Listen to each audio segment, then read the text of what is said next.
It would help if I turn my microphone on.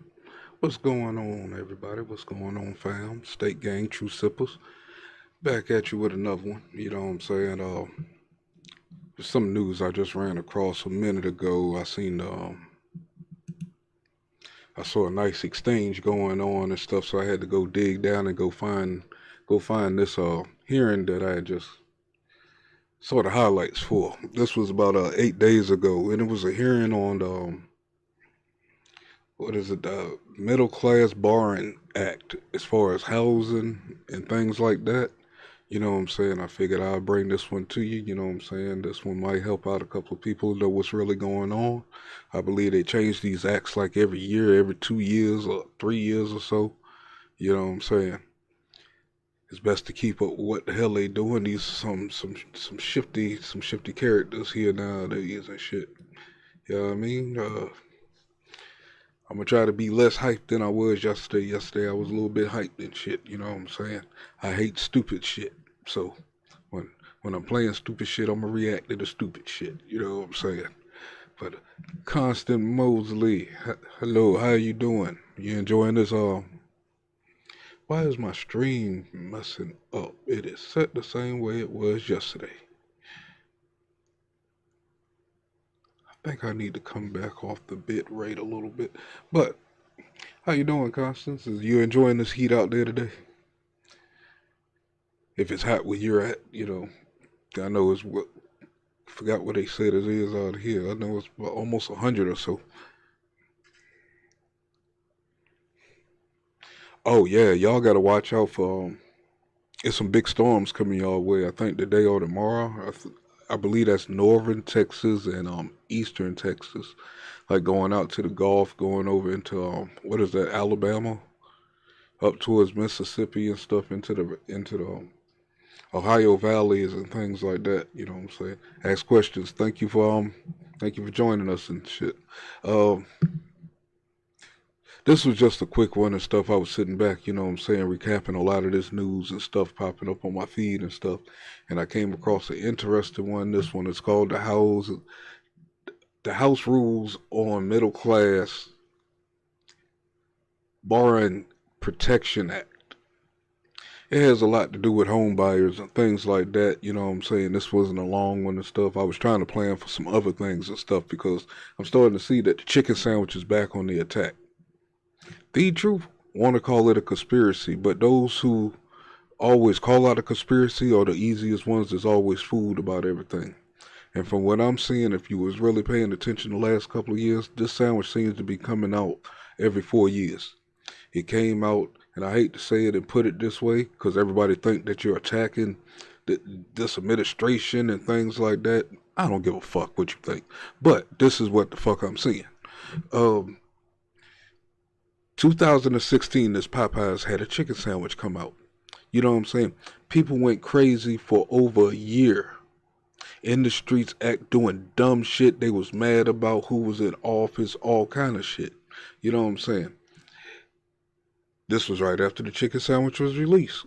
You know what I'm saying? Mind you, we most of us is black up in here and stuff. If you remember Undercover Brother, you know what I'm saying? It's possible they could put something in the secret recipe. You know what I'm saying? I'm not just going off the movie. I know Hollywood is the sick mind of a lot of these motherfuckers who make this shit. You know what I'm saying? A lot of them has been telling us things that you know what I'm saying, futuristic things that they was gonna do. You know what I'm saying? But when you when I'm looking at it, and it was like the end of 2019, 2020. I think this is just before the protests and just before the pandemic. You know what I'm saying? This chicken sandwich comes out again. All right. I'm looking at it funny. I'm seeing people damn kill each other over this chicken sandwich when they eat one. They diving through fucking windows and shit. They beating up the cashiers and shit. You know what I'm saying? So I looks on Google today and I'm seeing that this chicken sandwich is back out starting today. I'm asking my people. My owl senses are very tingly right now and stuff, man. You know what I'm saying? And something ain't right about this chicken sandwich. That's just my opinion. I'll let you judge on your own. But for it to be coming out again a couple of months before the next year of an election is kind of weird. Again, You know what I'm saying? We watch motherfuckers tear up the fucking streets like they lost their fucking mind damn in 2020. And still sitting around broke as shit with nothing to got there gonna account for all that bullshit they did. Well, the person who ordered that shit, you know what I'm saying, got there gonna. And I seen videos about Papa. I'm telling you, it's back. It started today, and they trying to give out buy one get one free. Buy one get one. I'm not sure if it's half price or free, but that's what it is. You can look it up on the Google. Now, the last time they was running out of chicken sandwiches that was causing riots and all that shit, I mean, these people absolutely lost their fucking mind when they ate this damn chicken sandwich. Come correct. Thank you for coming through.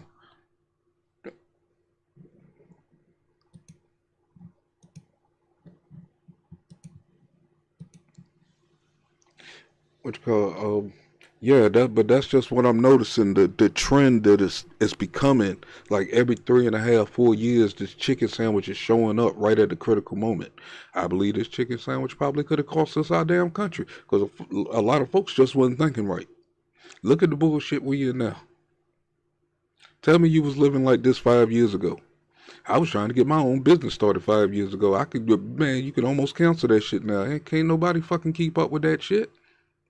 And I'm stocked up on equipment. Yeah, you know what I'm saying? Okay, I'm ready to go, but daggone, it's like the prices are too steep. I'm gonna rob myself if I got there going do it, which more than likely I'll probably just drop the price and shit. But that ain't the fucking point. I paid top prices for a lot of these things that I got and shit. I like to get some of my money back, but these this chicken sandwich, I don't know, y'all. I mean, it's just my opinion off of what I'm noticing. 2016, 2020. Now we in 2023. And next year is a very important year. The rest of these months is a very important year all the way up to next November. I don't know if y'all realize that or not. We are losing everything that you grew up with. And basically we gave it away. We gave it away for our hatred. Well, not for my hatred, for other folks' hatred who's still going around spilling hatred. You know what I'm saying?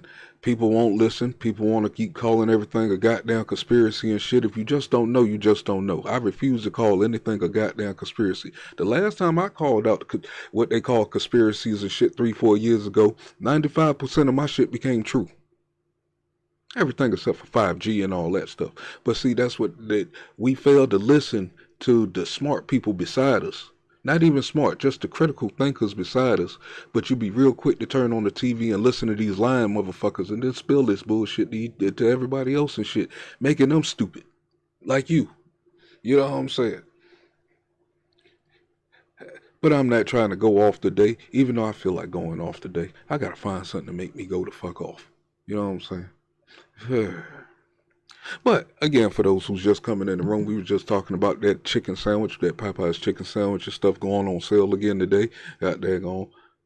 I'm with Public Enemy. Don't trust it. You know what I'm saying? God daggone. Matter of fact, I need to get that. Well, I need that instrumental. Chop it up or something. God daggone. Can't trust it, man. I don't trust it. Can't trust it. You know what I'm saying? If something looks very iffy. Got my owl senses goddamn tingling. It seems too coincidental. But today, while I'm bothering y'all today and stuff in the middle of this hot ass afternoon and stuff, I'm dropping some information that might can help out a couple of people, the home buyers and stuff like that. Middle class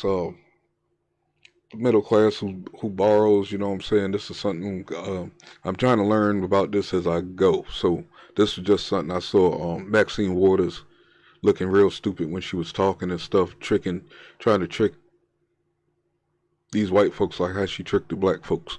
You know what I'm saying? And they wasn't falling for it.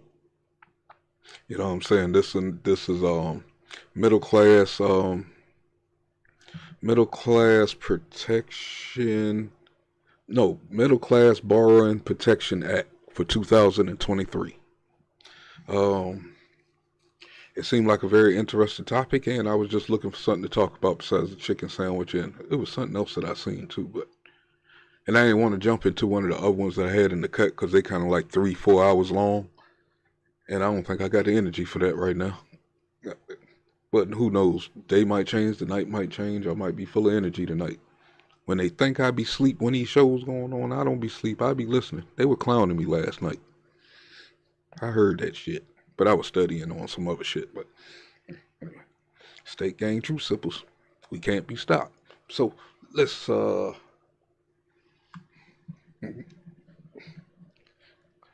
come correct. You was with them too, wasn't you? You was sitting there trying to joke me, but no, I wasn't asleep. I was actually sitting there listening. I don't know why they would ask that. I was just in the chat at the opening and stuff. You know what I'm saying? I just kind of fell back. I saw the numbers were slack. You know what I'm saying? Looking for somebody just to come in and say something stupid so I can get the free points. You know what I'm saying, for the shot. Like y'all didn't know I was in the bushes. B Sugar, thank you for joining us today. Just coming in, I see more people coming in. This is something I just ran across. I saw Maxine Waters getting beat up on the House committee floor or the House meeting and stuff. You know what I'm saying? This is the Middle Class Borrowing Protection Act of 2023. I think it has a lot to do with home buyers and things like that.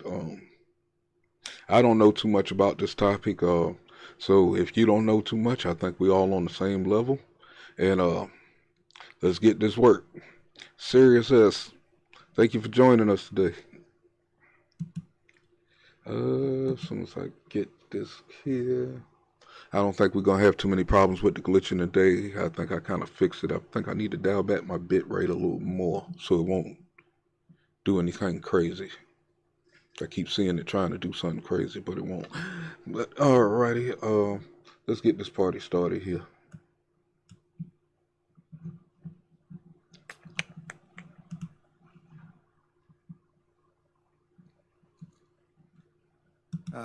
Representative Warren Davidson, representing the Committee on Financial Services. Representative Davidson, welcome to the Rules Committee. We'd certainly welcome your testimony. Thank you, Chairman. Thank you for all the Rules Committee members. I have a somewhat of an appreciation for the demands on time that it takes, and some of you guys are real gluttons for punishment because you continue to do it for many years, but it's obviously a very important committee to how we accomplish our work as a body. So with that, let me explain the bill before us, the Middle Class Borrower Protection Act. Earlier this month, Fannie Mae's home purchase sentiment index showed us that only 19% of consumers believe it's currently an excellent time to buy a home. Now, I'm sure this is a shock. Again, for the newcomers coming into the room, this is something we just actually started. Really, this is the House Committee meeting on the Middle Class Borrowing Protection Act of 2023. I guess it has something to do with home equity and home buying and things like that. I just came across it. It looked like an interesting conversation that was going on. This happened like 8 days ago. Thought I'd bring it to you. It wasn't that long. It wasn't that long of a video or whatever, or hearing or nothing. So figured we needed something to do in the middle of this hot day and stuff. If you're sitting in the AC and shit, just sit back and get some knowledge here. You know what I mean? Let's go. To no one as we continue to see high home prices coinciding with high mortgage rates. In fact, CPI estimates that 70% of the consumer price index inflation is attributed to housing. So Americans who are looking for a home remain skeptical about current market conditions. While we can spend all day discussing why home prices and mortgage rates are as high as they are, I want to talk about the bill, the Middle Class Borrower Protection Act, which undoes a bad policy that was implemented at the worst possible time. So I'm talking about the loan level pricing adjustments that the Federal Housing Finance Agency, FHFA, put into effect on May 1st of this year. This policy essentially implemented a tax on people with good credit for redistribution to people with bad credit. Loan level pricing adjustments are upfront fees used in mortgage lending to account for different risk factors associated with individual loans. Ultimately, LLPA adjusts the final interest rate charged on a mortgage loan based on specific risk characteristics. The most Notable factors affecting these rates would be the mortgage's underlying loan-to-value and the buyer's credit score. While fees may be necessary for Fannie and Freddie to raise capital and adequately hedge against credit risk, the adjustments announced by FHFA would disproportionately hurt individuals with credit scores of 680 or higher. So to put that in perspective, the average credit score is around 710. That threshold is important because nearly 19 out of 20 Americans have credit scores of 680 or above. Therefore, most Americans would be hurt by these new fees. Most Americans who finance a home with less than 20% down will see higher upfront fees. However, those with credit scores below 680 will benefit from lower rates than the prior LLP assessments charged. This fee change violates the fundamental principle of risk-based pricing. The fundamental principle is that lower risk borrowers should pay lower prices than higher risk borrowers do for access to credit. And while that's still true if you take them in aggregate, it's not true of the new fees that were assessed. And that's what this bill undoes. It doesn't undo all LLPAs, it undoes the new fee that was assessed in this redistributive way. Most Americans who finance a home are financing with FHFA loans through Fannie or Freddie. And despite the FHFA's opaque approach to assessing this price adjustment, the results of their new policy speak for themselves. This bill would reinstate the old price levels that were in effect before May 1st, while also directing the Government Accounting Office to complete an independent study of the process and data used by FHFA to change the loan level price adjustment fees, including the impact of those changes on the safety and soundness of the GSEs, Fannie and Freddie, and then report to Congress within 1 year. FHFA would be prohibited from changing the LLPAs until 90 days after the report, after which it would be required to, 1, follow a basic government agency notice and comment procedure for making new changes, and 2, ensure that future fee adjustments be made based on the actual risk. Thank you, Sirius, for getting that motherfucking clown out of here. You coming around fucking around in the wrong room. I'm not like everybody else. I ain't got no fucking patience for you bitch ass niggas. This is a room about knowledge and learning. Don't bring that bullshit up in here. If they do, mods, take their ass the fuck out. And I mean it just like how I fucking said it. Keep that bullshit on the other shit. Now, let's get back to our knowledge. Imposed by the mortgage. Finally, FHFA would be prohibited from imposing any new fee on borrowers based on their debt-to-income ratio, which was part of their original proposal. So if you have lots of income and little debt, they were going to charge you a higher fee so that you could pay for, help subsidize people who have low income and high debt. Arguably, we've tried that before, and it didn't turn out very well. And then lastly, they withdrew that, but they also announced a request for a public comment period, which was absent. So they got a lot of feedback once they started implementing this bill, or this new policy, and this bill undoes what they did and requires them essentially to do it the right way. So as Americans continue to combat high inflation, mortgage rates are hovering near 7%, and it could not be a worse time to leverage these LLPAs to pursue their political agenda. The Middle Class Borrower Protection Act of 2023 would relieve Americans from the FHFA's politicized actions by reinstating the prior pricing. The wrong policy at the wrong time requires the right legislative fix. That's what this bill does, and I look forward to moving this through the House.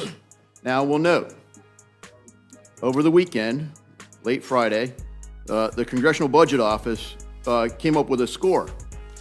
And what they came up with is, by us turning this off with this bill, they say it's going to cost $1.8 billion. Now, this is effectively a tax that bureaucrats imposed on people that are getting Fannie and Freddie mortgages. So what the rules of the House would say that, well, you have to find a pay for, because the CBO has deemed, with no real documentation, this would be addressed if we could move my CBO Show Your Work Act so that you would actually see their work, and so would everyone else. But they say it's going to cost $1.8 billion. Now, granted, if FHFA hadn't implemented this price, well, the $1.8 billion wouldn't be getting collected in the first place. So now they say if we want to turn something off that these bureaucrats have turned on, it's our job to find the money. I don't think we should take the bait. But if you guys, as the Rules Committee, say, no, we got to find a way to pay for it, we've been snookered again by the people that have conducted this long march through our institutions, and we decide we're going to be the ones that impose a tax, let us at least impose a tax that's even-handed and not redistributive. So there's a policy that imposes a 10 basis point fee that is already being repealed.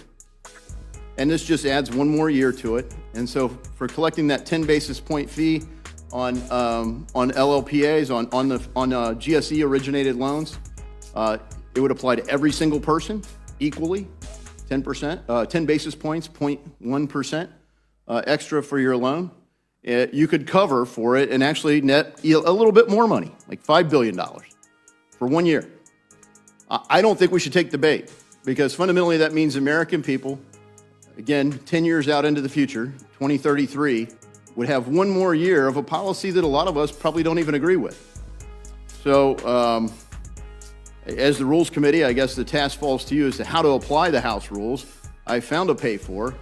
But I don't think we should take the bait that somehow we have to come up with our own way to confiscate wealth from the American people that they weren't getting confiscated from just prior to this rule taking effect.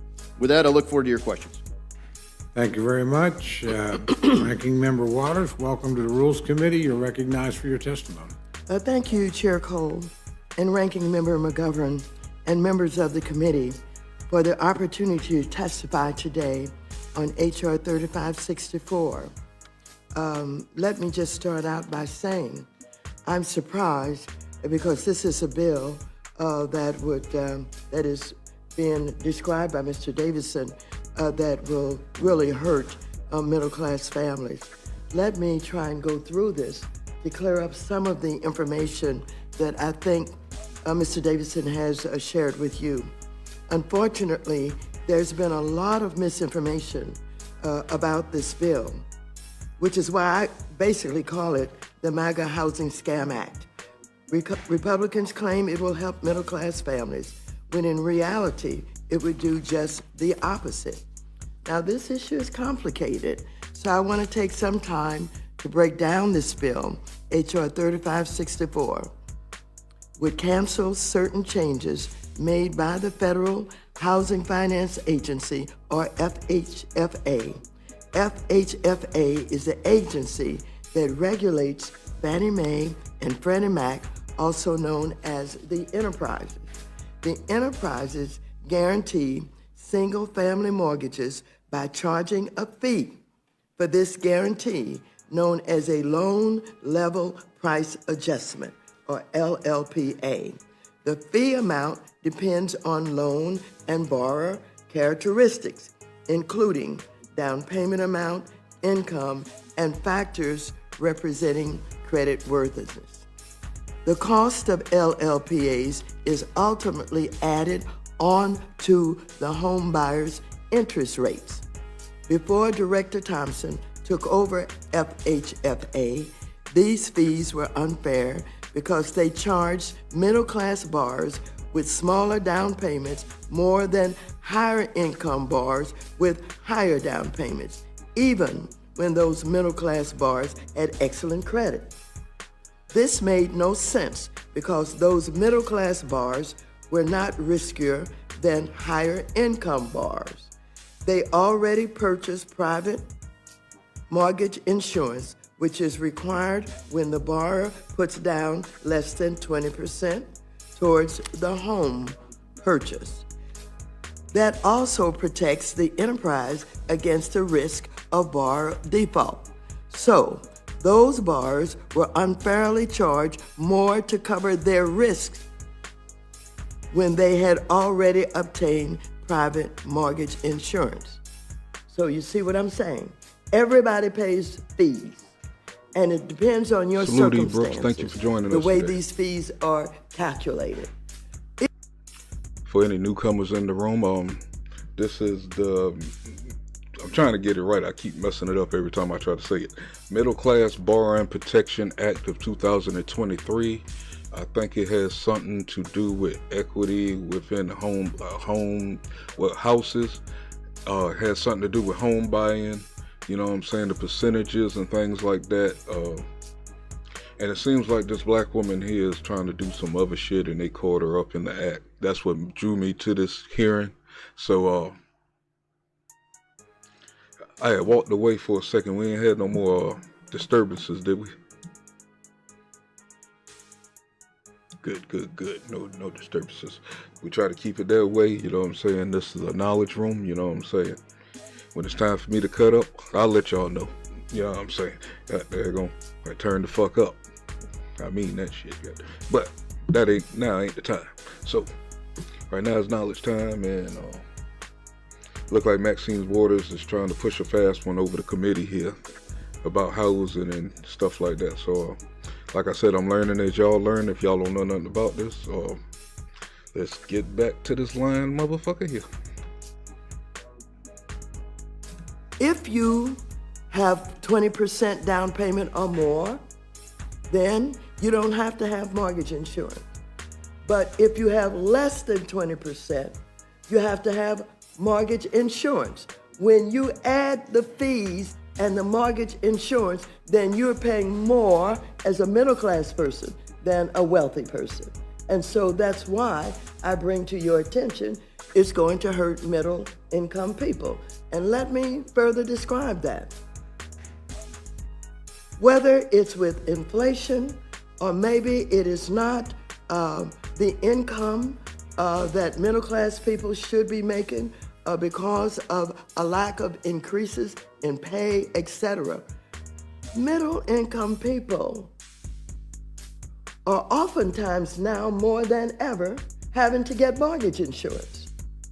They cannot afford to accumulate that 20%. Maybe at some point in time when there wasn't inflation or when, the prices, period, were not as high as they are now, or they were making adequate money or the income was adequate. But now middle class people working have to have mortgage insurance because they can't afford to accumulate that 20%. When you add the fees that everybody's charged based on your circumstances to the mortgage. I got a favor to ask. Why is this thing buffering again?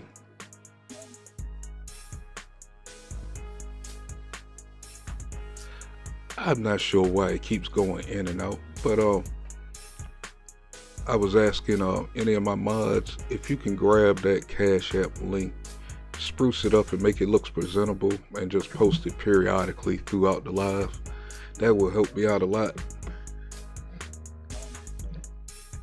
And thank you for your support. I don't know where I got that from, but I keep saying that all the time. Let's get back to Maxine.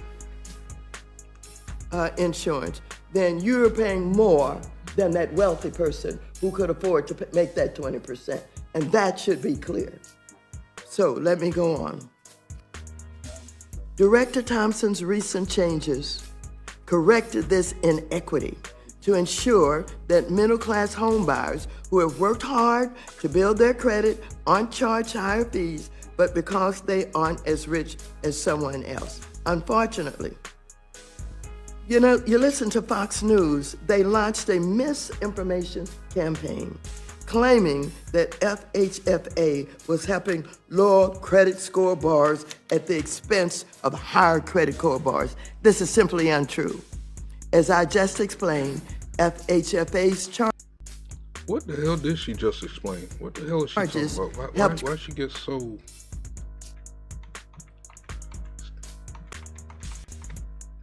Take it back about 45 seconds. Maybe I can catch when I was multitasking there. Insurance, then you're paying more than that wealthy person who could afford to make that 20%. And that should be clear. So let me go on.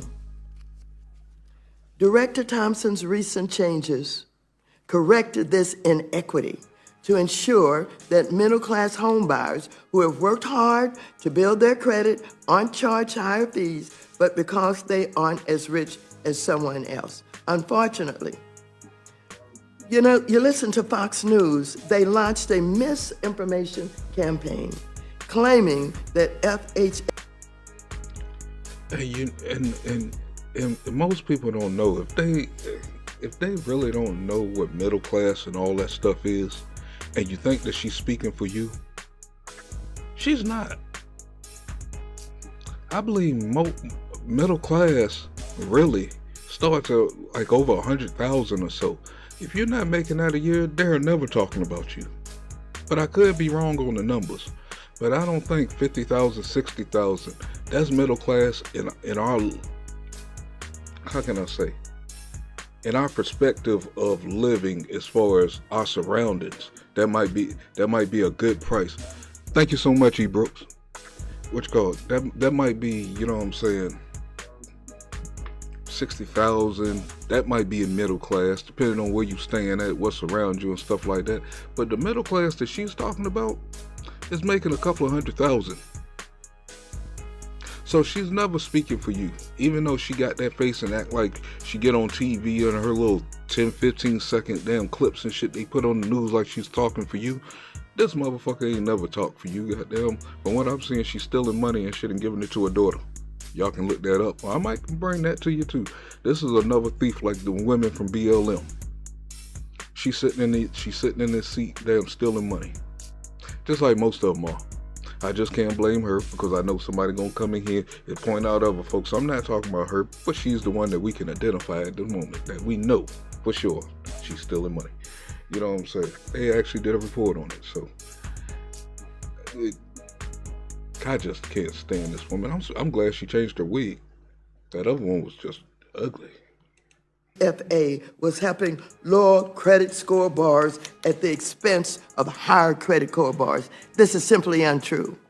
As I just explained, FHFA's charges helped credit-worthy middle-class bars, not those with lower credit scores. This has nothing to do with credit scores at all. And so what Fox News was telling you and having you believe that somehow. And 99.9% of the time, if they over 65 years old and they start talking with their hands and their eyes get all big like hers is, they fucking lying. These older folks don't know how to lie. They forgot how to lie, what kept them in this position, or we're just waking up to their bullshit. But we know when they lying, like a Nancy Pelosi or something. You know what I'm saying? They just start moving their hands, they shaking and all that stuff while they talking and stuff. They lying their ass off and get away with it too. I mean, I don't know how they get away with it, especially her. Well, they can get away with it now because of the administration it's in. But yeah, always watch their body language. And she's getting too emotional. Whenever these Democrats are lying, they get in their feelings. We've seen that for a couple of years now. How people with higher credit scores were paying more, and it was offsetting or basically supporting people with lower credit scores. Has nothing to do with that at all. This is about fees that everybody pays based on your circumstances, the kind of loan that you're getting, and it's about mortgage insurance. Nothing to do with the credit scores. And so, this is simply untrue what you're being told by some Republicans and by, Fox News. As I just explained.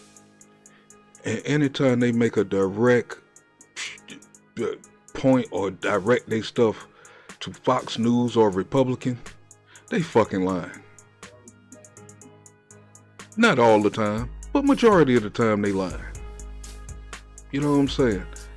I ain't never seen so many people throw so much dirt on each other before in my life in politics. Or maybe I'm just really paying attention to it. But it's like they hatred for the Republican when you're in the Republic of America is ridiculous. And they keep talking about some fucking democracy and shit. Was that shit here in 1776? Was the democracy even around when they damn created this shit? What the fuck is democracy got to? This is one of these democracy motherfuckers is what I'm trying to say. Tanya Renee, thank you for joining us today. Don't pay me no mind, I'm just snapping on these democratic ass lies. I'm gonna start taking it there because I was thinking about it last night listening to the Money Boy show. I was in another world thinking on the other things while I was listening to them. And for 4 years, 5 years, these folks beat up all our channels. Told us what we were saying wasn't true. You know what I'm saying? They took a lot of money out of people's pockets. You know what I'm saying? Getting their channels shut down, misinformation, this, misinformation, that. I'm at the point I don't give a fuck what I say about these motherfuckers or anybody who support these motherfuckers. That's how I feel about it. Because if somebody don't start saying nothing now, that means you really not thinking about your grandkids, your great grandkids, and all that stuff, who's never going to see what we seen growing up. I don't see the same America that they preaching to all these younger kids and stuff. I grew up in white, black areas and things like that. The racism that they're calling out, I don't see. A lot of this other bullshit, I don't see. The reason the road that I traveled in my life is because of decisions I made. It wasn't because they were holding me back or anything like that. It was the dumbass decisions I was making. So for them to keep lying to the youth and stuff and basically turn the youth against this country, they don't even know. I'm going to do a couple of videos on that, on how stupid the youth is. It's amazing the questions that they can't answer on the spot in the middle of the street. It's like, what are they teaching these kids in school right now? But, oh yeah, an affirmative action thing went down today too. I want to do a little bit more on that too, find out what's going on there. But, back to this lying fool. She lying. Watch when she start using her hands again and her eyes get big. If you can see her eyes on the screen. FHFA's changes help credit-worthy middle-class bars, not those with lower credit scores. And don't just take it from me. Take it from the witnesses that Republicans invited to testify on the issue. Former FHA Director Ed DeMarco stated these pricing changes are, quote, reasonably aligned with credit risk after accounting for the new capital framework and the cost of private mortgage insurance, quote, unquote. Let me be clear. By reversing FHA's recent fee changes, this bill would raise mortgage costs for middle-class borrowers. Let me be clear. Let me be clear. Is she writing Joe Biden's damn speeches? Because all he keeps saying is, let me be clear. I just watched 2 of his videos of, he was speaking on affirmative action, that's why I was just talking about that. And he said that like 4 or 5 times in the middle of his speech, that he's reading off the teleprompter. Is she one of the people that helped write his damn speeches? Because we know he's not writing this stuff, he can barely read the stuff. If he wrote it, he shouldn't have to read it as much as he's doing while he's talking. Head going back and forth, you know, we see you going from teleprompter to teleprompter. And then you actually read what's on the bottom of the teleprompter when they tell you to exit stage right. He gonna read the motherfucker exit stage right. Like, you're not supposed to read that part. So, boy, we got some clowns up in here. Let's get back to the show. Including for first-time, rural, and manufactured home buyers, and it would unfairly reduce fees for wealthy borrowers. This bill is a scam. I also want to put the size of LLPAs man, I'm trying to into behave context. Today. It don't seem like it's working, man. I think she got me going less over than it. 1% Maybe that troll of the did overall it. It cost triggered me. of buying a home, and FHA's recent changes have a modest effect, a mere 0.5% on average for a 700 FICO credit score borrower who puts 40% down towards a $325,000 mortgage. their monthly mortgage payment would be $2,500. This LLPA would also add $20, which is less than 1% of the total monthly payment. Like I said, this is a scam. Meanwhile, Republicans are doing absolutely nothing to address rising housing costs, which are a key driver of inflation. Where is the outrage? Maybe the housing market is rising is because of the shit that you supporting. The shit that you helping pushing through Congress. Maybe that's the reason why the housing prices is going up. They don't give you the whole story. They only going to give you a piece of it. And she's the one that's sitting here lying. But if you don't know nothing or keeping up with none of this stuff, you would actually think she's telling the truth. You know what I'm saying? We see the omnibus bill and all these other shits that she's helping push through and shit with this administration. And she one of those California senators too. Just look at California. Or look at her area. Is she really doing something for the people? Or is she goddamn walking around with nice jewelry on like she's doing right there? Over the fact that more than 500,000 people are homeless or on any given night. But Republicans aren't addressing this. Nationwide, there's a shortage of nearly 14 million housing units for rent and purchase, and I've not seen a single Republican-led bill to buy any housing ever pimp my daggone cash out. To meet that demand. I feel like I'm rolling. I'm also surprised that Republicans are moving a bill that strips the enterprises of capital. They have long called for the enterprises to build more capital. HFA's fee changes are designed to help build more capital. And so by reversing those changes, the enterprises would have less capital. Let's not forget, Republicans took our entire economy to the brink of catastrophe over the federal deficit. And now they're moving a bill that would add. Did we miss something? When did the Republicans do what she just said? Hold on. A lot of this stuff I think she's about to get busted with anyway when they start talking. Oh shit, hit the wrong button.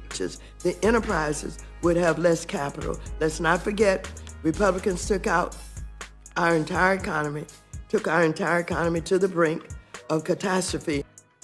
When did they take our economy to the brinks of a catastrophe? We was doing pretty well when they was in office. Now you can't even go to the store. You paying like $4 for goddamn eggs. I mean, everything is high as hell. I don't understand. And they'll sit here and lie straight to the people. Little Chinese girl behind her can't even look. She just looking straight like this lying motherfucker. The other girl behind her on her left side, boy, looking over her shoulders like, are you serious? Did you just say that? Over the federal deficit. And now they're moving a bill that would add to it. The same way Republicans had no problem passing Trump's tax scam to benefit the wealthy. They have no problem passing this bill. By the way, Trump has been out of office almost 2.5, 3 years now. I don't know why they keep using him for an excuse when they canceled everything on, what was it, January 20th when Joe Biden became president of 2021. He threw a lot of this shit out the damn window. He started from a fresh slate, and you still blaming everything on the previous guy when you destroyed everything that he had going. The hatred for this dude, man, just because their ass is gonna get busted, goddamn, if he get back in, he should have busted their ass the first time. But I guess all the information wasn't out there, and if he busted them the first time, he wouldn't be going through a lot of this bullshit right now. We knew a lot of the stuff that was going on. We were calling it before the damn election. But we didn't love our people or love our country just because we were talking about that. Bill to pad the pockets of wealthy home buyers who always pay lower interest rates and less than home buyers with lower levels of wealth. In fact, according to a Congressional Budget Office estimate, this bill will cost $1.8 billion in lost revenue to the enterprises. In order to offset this lost revenue, Republicans have proposed an amendment to pay for the cost of this bill that would increase the net price of homeownership by $3 billion over 10 years. Now, this business of pay for, this is a Republican advocacy. Pay for. Don't propose anything that's going to cost more money that you're not able to find the money. She's a disgrace. Ain't California, ain't it the Republic of California? She's in a republic state. Claiming Democrat could thrash you. I mean, why would you even want to be senator of that state? Destroy that shit instead of, I don't understand these motherfuckers. I mean, she couldn't do it in her hometown either. I think she's from Houston, Texas, goddamn. I'm not sure. Houston, Texas might be corrupt. But PMP, what's going on, my brother? How's that Canada smoke doing, man? Y'all fucking us up down here, man. Well, not me. I'm a little bit further south, but the northern part of the country, boy, is getting towed up, boy, from New York, I think, all the way to Michigan and Illinois, it seems like at this point. I know Pennsylvania. I think it might be in Jersey. I ain't lying. And why is the smoke orange? I asked that a few weeks back when it first started. It was like, why is it orange smoke? What is in this fire? I ain't never seen orange smoke, man. And I used to be a mitigation worker. I used to clean smoke damages and shit like that and shit. I never seen a house with orange smoke on the wall. So anything smoked orange. But man, drop your link, man. God daggone, things is getting hot, man. Things is getting hot. Man, you let me pass you like that? I don't hit the afterburners and shit, man. I'm on my way to 340 now. God daggone. Turn up, man. They tried to take us down, dog. I think that's what's kind of pushing me. Son of a bitches. But let's get back to Maxine Waters. To pay for it. And you're saying, ignore it. Don't worry, my Republican friends. I know that we demand pay for, but let's just ignore Tanya this one. Renee, you go back about 2 weeks and look on the news. They had orange smoke coming out of what was like the eastern part of Canada. These numbers are from the nonpartisan CBO. This bill, when combined with the amendment to pay for its cost, would leave all future home buyers worse off. So I'm disappointed that Republicans are choosing to peddle untruths and amplify misinformation about helping middle-class buyers. I'm not surprised when they're led to believe. It do seem that way, PMP, boy. Goddamn, me and Gabe was watching. Remember that night I said, man, by tomorrow morning I'm gonna be past you. That's the momentum that I've been seeing this shit. I was like, yo, I didn't know I was gonna go past you like that though. Goddamn, boy, I almost got there. Hey, putting in work, man, getting in my lane and stuff, man. Like I said, I ain't like that taking us down left a bad taste in my mouth. And I really can't do shit with my numbers so little and shit. You know what I'm saying? Why would you want to piss off somebody named Mad? I mean, I just don't fucking know. Let's get back to Maxine before I get mad. Believe this. By their leadership or by even the former President of the United States. In closing, I'm urging the committee to make all Democrat amendments in order and to reject the MAGA housing scam. And I'll be happy to answer any questions, and I yield back the balance of my time. Thank you both for your testimony. Chair has no questions at this time. Dr. Burgess, recognize for any questions you may have. Yeah, thank you, Mr. Chairman. It does seem like a transfer payment. And golly, the last time the federal government.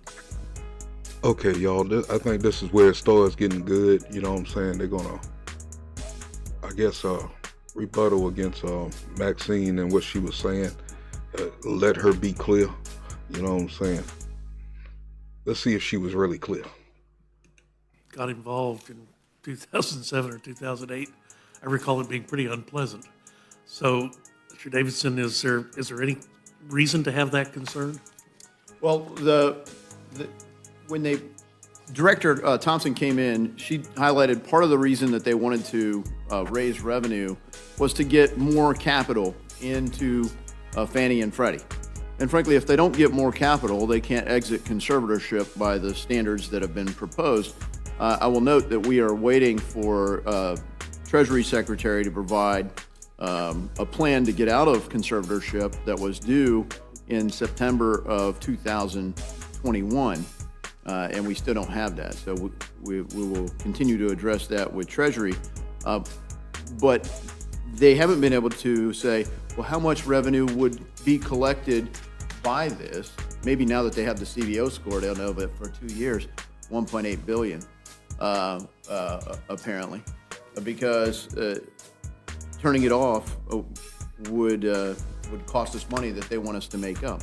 So they decided to impose this fee to raise revenue, and then they decided to pay for it in a redistributive way. Even if you listen to the ranking members, talking points about the bill, the score isn't just based on credit scores. It is based on the loan-to-value ratio. And essentially, she's upset that people who have more equity in the house would have less risk. And yeah, if you have a lot of equity in the house, there's less risk that the homeowner is going to default. Because even if they lose their job, can't make a payment or anything else, and the housing price crashes, and you put, say, 30% down, well, there's almost no chance you're going to default on the loan. You put 3% down, well, there's a chance that you're going to have a hard time covering the full value of the loan. That's risk-based pricing. And this proposal that they put in, just like the ranking member wants, redistributes that and says, well, we feel bad for you, so we're going to take people that have not even average credit, above 680. Average credit's 610. So 19 out of 20 people have a credit score above 680. And so they will, if they use a GSE loan, will be getting a higher fee than they were prior to May 1st. And so, the rebuttal says, let's look at all of history. And the reality is, let's just look at what happened. We're only talking about the change here, not talking about all loan level price adjustments. And the last thing I'll say is, if you look through the Democrat amendments, all of them would collect less revenue, and there's no offset, no pay-go in there for any of their amendments. So for a rebuttal to say, oh, well, you don't have pay-go, well, you can. I mean, we've offered it up, and if that's where the Rules Committee feels we need to, by all means, adopt the manager's amendment. But I do say that I think it would be a correct bill as drafted and as passed through committee without the manager's amendment. Thank you for that observation. I beg your pardon? I said I thank the gentleman for his observation. I was just turning to you for your thoughts. Well, thank you very much. First of all, let me just say that it has been determined that this would cost $1.8 billion. I'd like to, if I may, engage my colleague and ask, how much does your bill raise?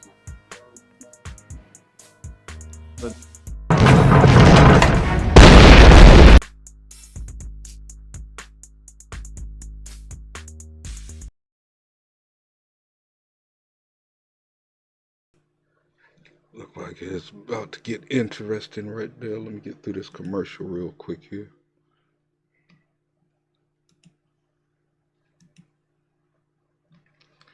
Not trying to get him no play and shit.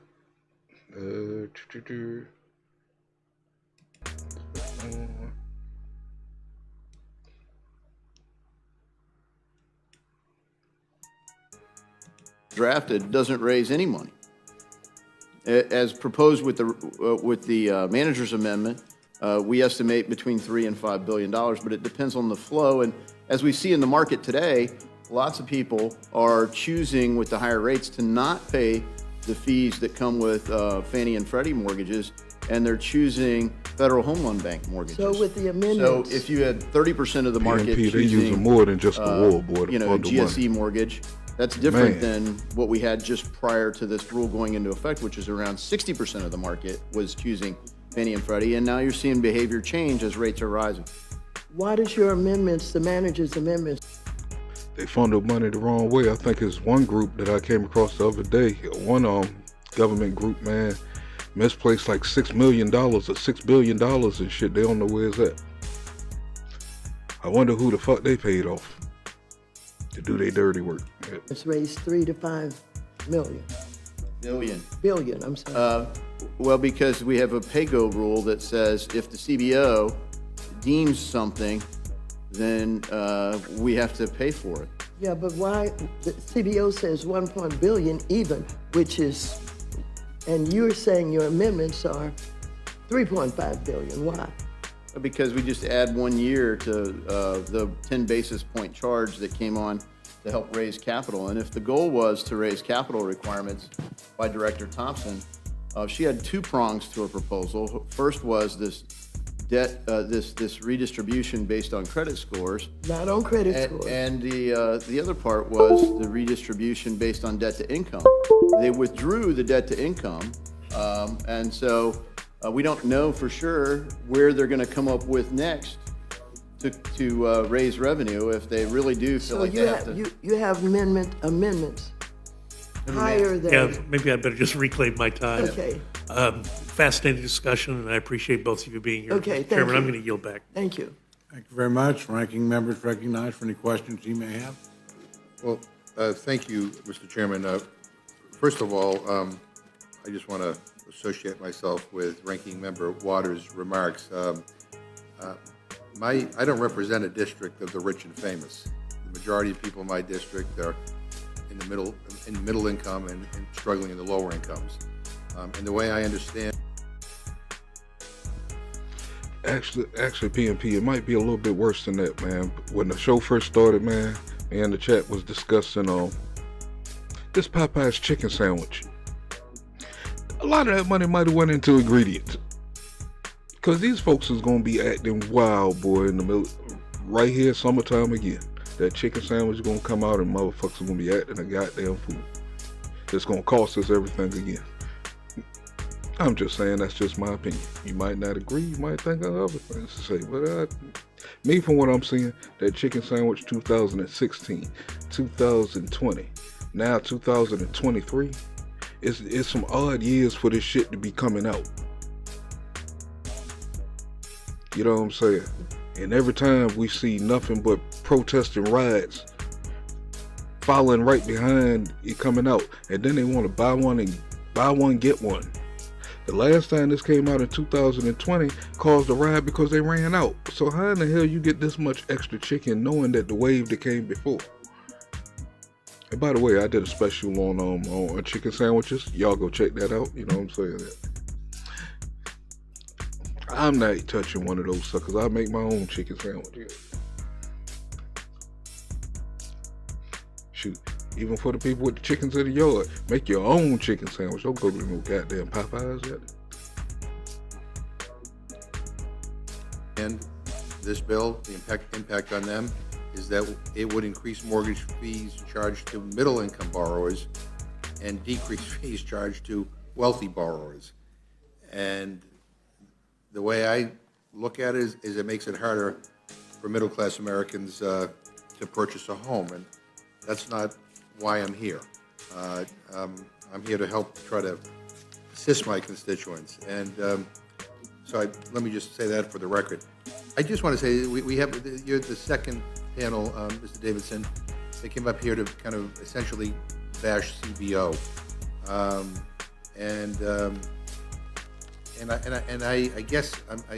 guess I now understand why you and the person on the previous panel would want to bash the hardworking, nonpartisan experts at CBO, because I think they just keep on giving you bad news, but they give you accurate news. And I mean, this bill would increases the deficit by $348 million.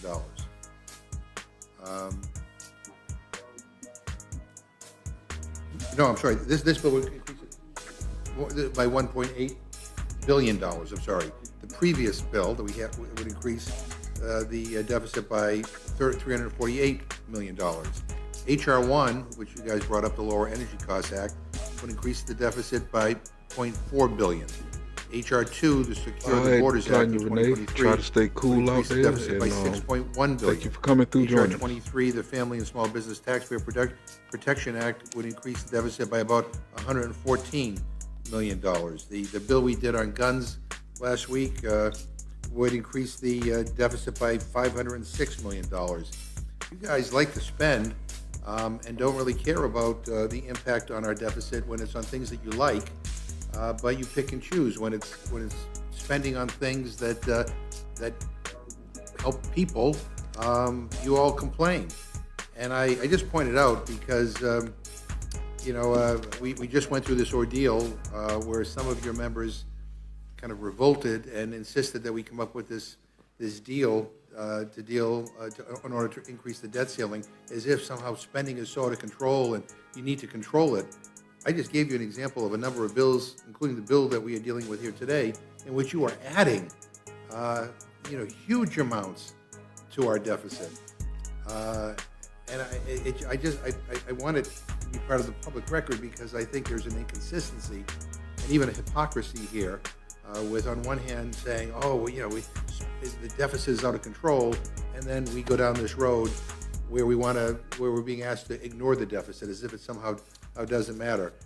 I just think there's an irony here. Yeah, happy to yield. This bill doesn't add anything to the United States government's deficit. It doesn't collect revenue that would go to Fannie and Freddie. CBO, so that is not what the CBO said. That the score goes to the money that is collected by the GSEs, Fannie and Freddie. This isn't going to pay down the debt. It isn't going to service the interest. It's not going to do a damn thing except go to Fannie and Freddie, unless somehow FHFA continues to do what they've done, which is siphon the profit off of the GSEs, which they confiscated and nationalized and took away the equity that was there, and then fund their own operations out of it instead of letting them build capital so that they can exit conservatorship. Well, it's an interesting way to try to deny what CBO stated, that there's a cost to this bill. If you talk about CBO, why don't we trust them? When we passed student debt takeover, the federal government took over student debt as part of Dodd-Frank, they said that the federal takeover of student lending would save $63 billion. The reality is we're expecting defaults of around $500 billion. Why should we trust CBO? Well, they haven't earned it. Why do we even ask for a CBO score if it means nothing? Because CBO was invoked quite a bit during the debate on the, debate over the debt ceiling. I don't know, Ranking Member Waters, do you want anything to add? Well, simply to say that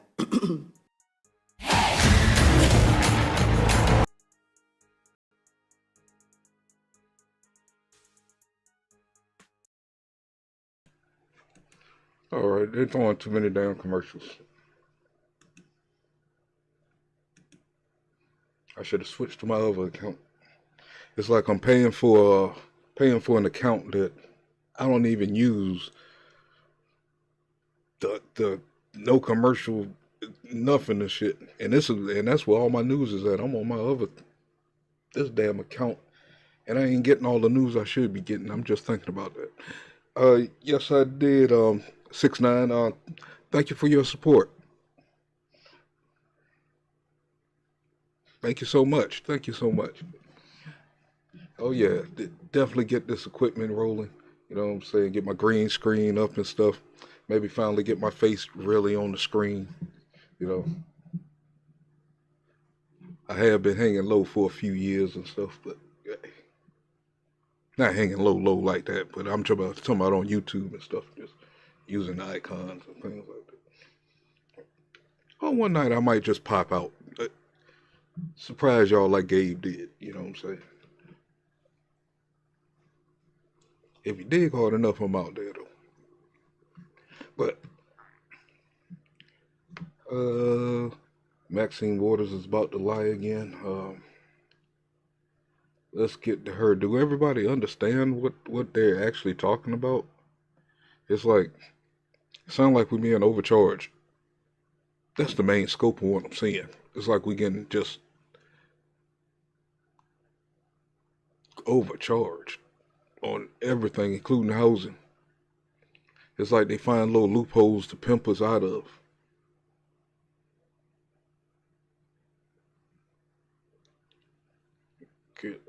It's like they always, just like that monetization video the other day. It's like they finding they little loopholes and stuff that they can rob more people with. We need to get more creative like that. I'm just saying.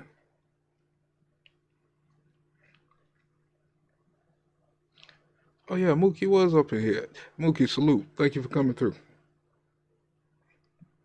I knew it was somebody else I had seen there.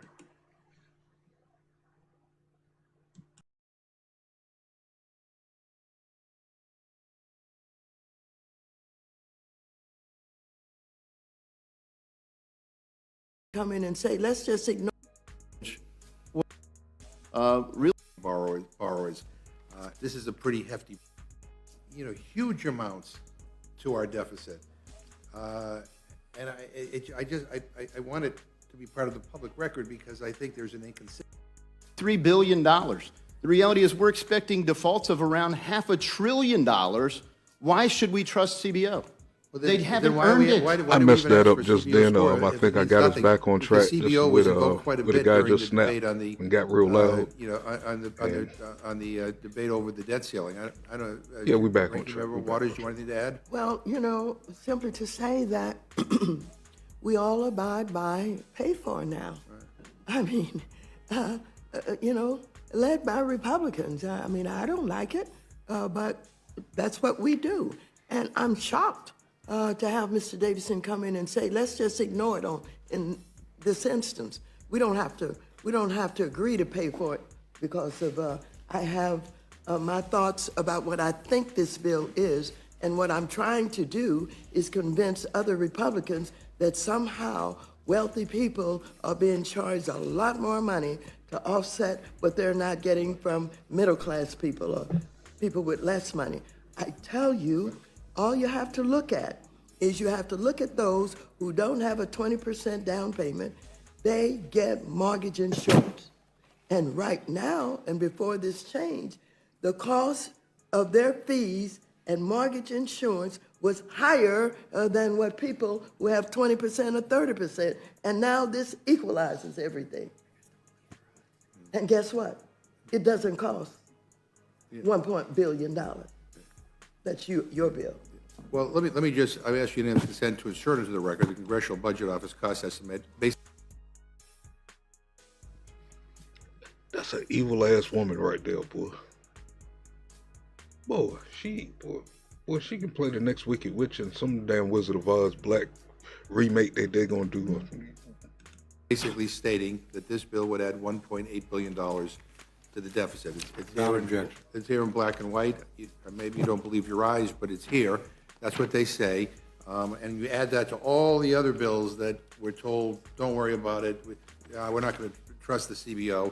And then it's just then hard to then take my friend seriously when they say, when they use the deficit and the debt as a justification to cut programs that help the poorest and the most vulnerable in this country. There's just something fundamentally wrong with that.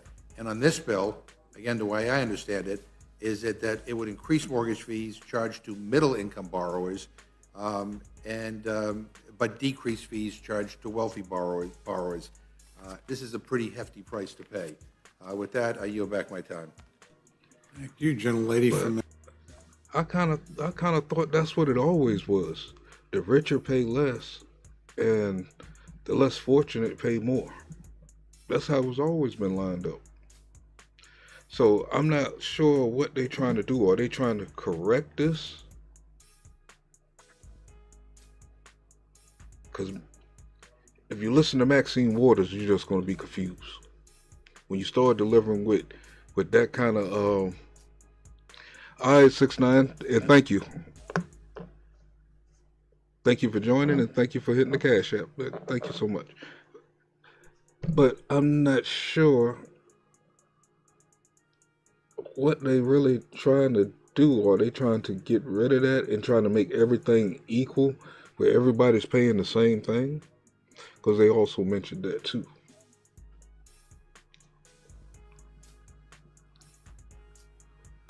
And is that right? If everything is equal, if you put in your hard work,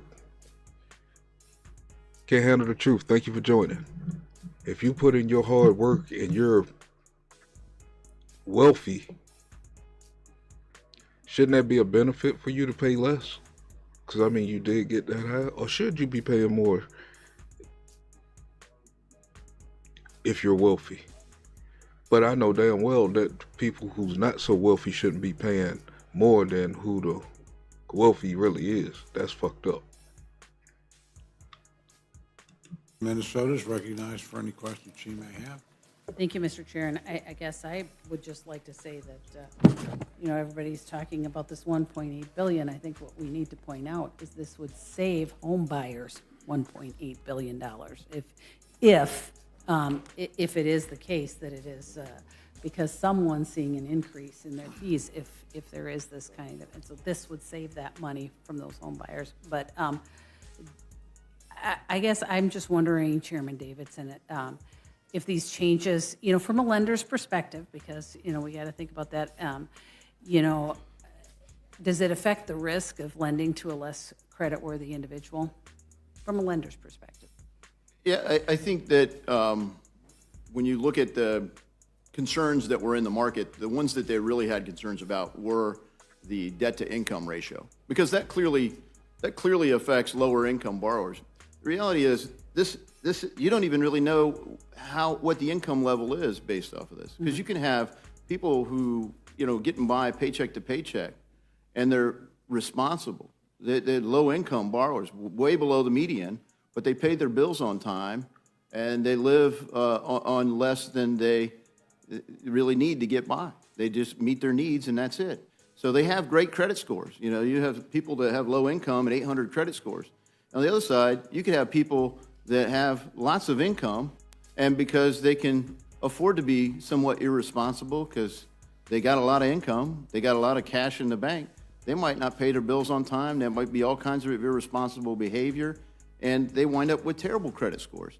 So this bill or this rule that FHFA implemented based on credit scores really doesn't go to income at all. It is tied to the amount of money that you put down on the home, and to the extent it is, it does the exact wrong thing, is it subsidizes people who have low down payments who would inherently be at more risk of default, and it penalizes people who put bigger down payments down to help subsidize the people with lower down payments. Yeah. And so there is still, a certain amount of risk There's involved. there is a greater risk. Now, to some extent, this redistributes that risk, but it is non-market, activity, and it creates economic distortions in the marketplace as well. That word redistribute. You're welcome. Can't handle the truth. Redistribute. That sounds kind of funny, but I could be wrong. All of that stuff sound good, but actually, is it good? Let's see where it goes. Let's see. I think what we're doing is we're actually increasing the cost of credit across the spectrum by going through with this change. And it looks like you agree with that. And so I appreciate that. And with that, I yield back. Thank you. Gentlelady from Pennsylvania is recognized for any questions she may have. Thank you. So we're talking about Fannie Mae and Freddie Mac and the fees they provide, and as I understand it, they were established to provide liquidity.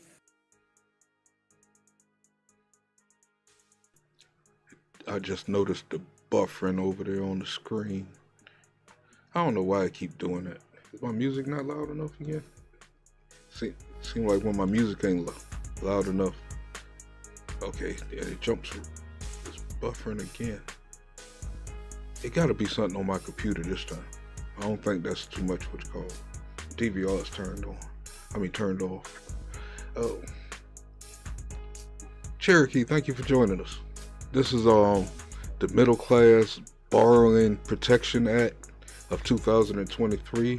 I think it affects home buyers and people who's trying to buy homes and stuff. Their interest rates, things like that. You know what I'm saying? I think we're about halfway through. I got this traveling at normal speed. Maybe that's the reason why this is seem like it's going slow. But usually I have it speed up a little bit, but we all right. We cruising. Anybody go live, just let me know. I'll try to pick up the speed. You know what I'm saying? Get where the action is at. You know what I'm saying? For the single and multifamily mortgage markets, not for the investment mortgage market or the second home mortgage market. So I'm a little concerned that what we're talking about here is rescinding rules that would help single families and families actually purchase their homes. But Ranking Member Waters, could you comment generally, just helping us to clear up what what I'd this like to actually do is does? I'd like to give a clear definition of what loan level price adjustments are, or LLPAs, also known as upfront fees. The enterprises generate capital by charging lenders fees on mortgages that they purchase. These fees are referred to as guarantee fees, which include both upfront fees, often referred to as loan level price adjustments, and ongoing fees. Okay, let's go to when were the LLPAs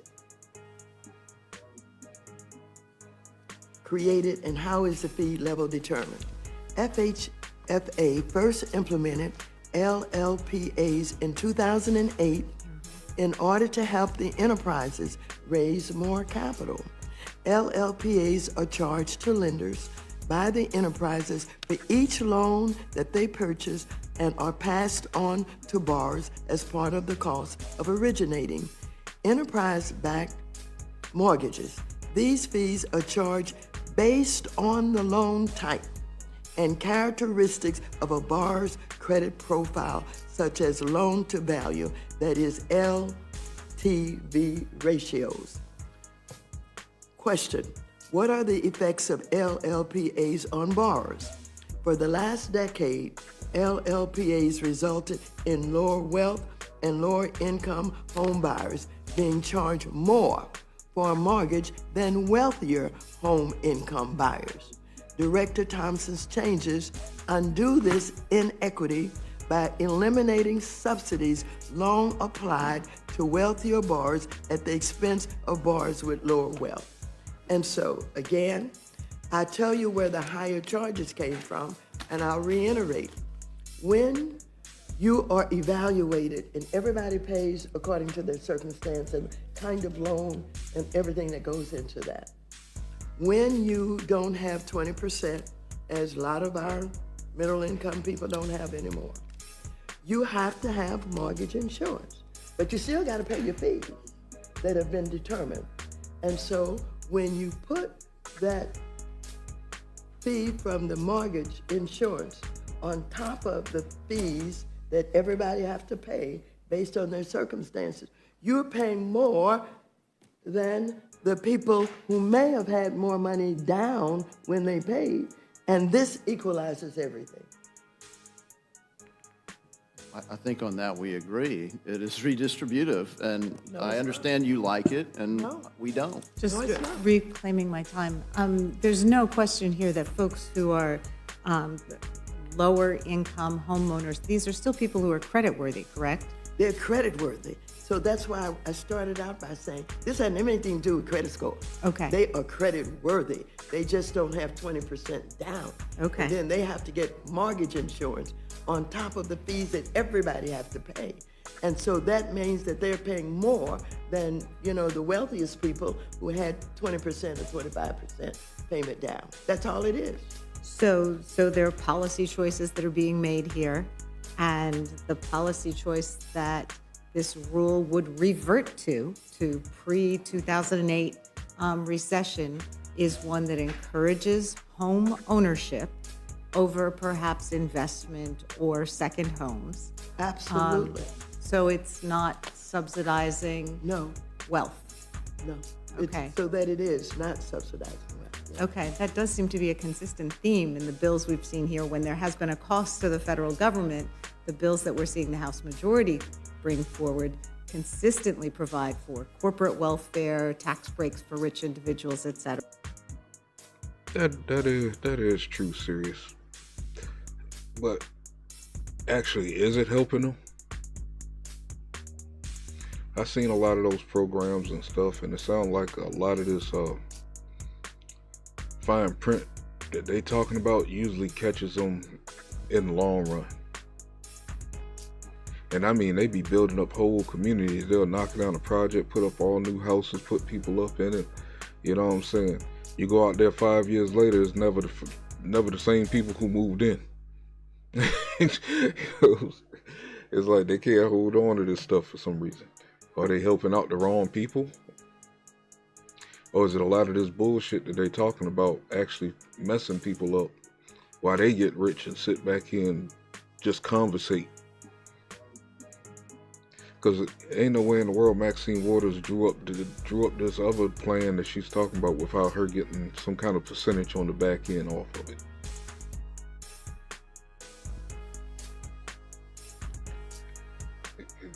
These people, I don't know. I could be wrong, man. But some of the hood areas I've seen, they tore projects down, put up housing and stuff, set these people up with all kind of bank loans and stuff to get the houses, and these people ain't in these houses 5 years later. It'd be a small percentage still there, but that's just from what I'm seeing. And we just have a fundamental disagreement about where those policy breaks should occur. Thank you. I yield back. Thank you. Thank you, gentleman from South Now, Carolina. that is an absolute fact, serious, right there. Thank you, Mr. Chairman. Ms. Waters, let me just tell you, one, I think you first addressed the fact that affordable housing, we hadn't addressed it, or it's somebody's fault. Man, this is the why one I housing needed you on, is DC. not affordable now? You're home by yourself. You know what I'm saying? You might understand There this are a no little bit more than battery-powered dump trucks. what I'm doing. I'm just bringing the There are info, no trying to understand it as it battery-powered goes. airplanes to fly people back and forth. Gasoline, fossil fuels are still the rule of the day in America. You're not going to get rid of oil and natural gas. The supply chain for getting materials to the job site, it's just not there. I can't get meters for housing. We've canceled more housing projects of developments because you can't get stuff. Time is money. And then you keep saying middle class, rich, middle class. I know a lot of people, if you look at their balance sheet, if you look at the net income, they choose to pay mortgage guarantee insurance because they have their equity tied up in other projects. So they choose to pay the mortgage guarantee insurance. It's risk-based. If you own a rental house and are wanting to sell it, you would want to self-finance, you would have a difference in rate for those who put down 20% or more versus those who put down 3%. It's just like Congressman Davidson said, it's risk-based, and it should be. If you self-financed, you would have to have a difference in the interest rate. Now, Maxine, you're not doubting that those with lower credit scores and lower down payments are paying less than those with higher scores and more down payments. You know, I mean, you're not disputing that, are you? No, I'm only talking about those who are making less than a 20% down payment but had adequate. Time out. Why does she slow her talking down? A minute ago, boy, goddamn, let me be clear. Why are you talking so slow now? Let me go back. What the hell is this shit? Lower credit scores and lower down payments are paying less than those with higher scores and more down payments. You know, I mean, you're not disputing that, are you? No, I'm only talking about those who are making less than a 20% down payment but had adequate credit scores. I'm not talking about anybody with lower credit scores. These are people who have the right amount of right credit scores, not people with less credit scores at all. But None. No. No. So you're saying those with a higher credit score and more down payment are going to be paying With her, why she slow her roll the way the she same, did? or going to be If you paying go back more to the than beginning, those she with a wasn't less talking like credit this. score and less down payment? No, you take into consideration that there are fees Yeah. that She everybody lying somewhere. pays. And when you are evaluated based on what your mortgage is and all other kinds of things, then you have a fee amount. But when you put on top of that the mortgage insurance, then those people who didn't have the 20% are paying more. That Chinese girl behind her with the green shirt, boy, got daggone, don't believe nothing she's saying. She's looking off to the side, thinking about what she's saying. It's like, this shit don't even sound right no more. Why are you slowed down compared to how you was coming with it at first? Like, let me be clear. This, that. Now it's like he threw out some things out there that got you stumbling a little bit. You know what I'm saying? Her whole facial demeanor don't change. I'm not just picking on her because I don't like her, but I'm telling the truth. Thank you, Mookie. Like her whole attitude was different than about 20 minutes ago. Now he don't threw out some shots out that motherfucker that didn't even sound like shots. They just sound like damn factual things from a different perspective, and her whole role just switched. Like she lying somewhere as usual. Than those people who had 20% or more. Why is that wrong? Why is it wrong? Yeah. It is wrong because what you have is people who say that I've not been able, I can afford a mortgage every month, but I've not been able to save up 20%. And so I know I have to get mortgage insurance, and it's going to cost me some money to get it. As it should. And it's going to cost me so much money that when I add it to the other fees that you're charging me, I'm paying more for the interest rates than the person who had more money to pay down. Yeah, but in the real world, I mean, I see them all the time. If you don't have 20% down payment, whether you've got your equity tied up somewhere else, you're going to pay a higher fee through the MGIC insurance. You just are, and you should. Anybody should. And forget middle class, rich, poor. It's people up for the whole spectrum. What you're saying is it's just a redistribution is what this is. And I'll tell you, it is not redistribution. Jim Brown who recently died, and I'm going to get the book. It's like saying, Jim Brown, you had all these scores that you did, but we're going to take away some of the touchdowns and give to somebody who didn't. No, who did not that's have it. not That's a good exactly what outcome. you're, Maxine. I promise you, that's exactly what No, you're saying. that is not. That is Mr. Davidson, am I absolutely not. missing something? Join large-scale battles with military vehicles. The online action game War Thunder has received a major update, Direct Hit. Joining the battle are machines like the Soviet MiG-27M, American Abrams HC, the Swedish Viggen, and many other new vehicles. Push these modern machines to their limit on the new map Spaceport. Dozens of players I think to illustrate the point, you could say that the same person decides to buy two properties.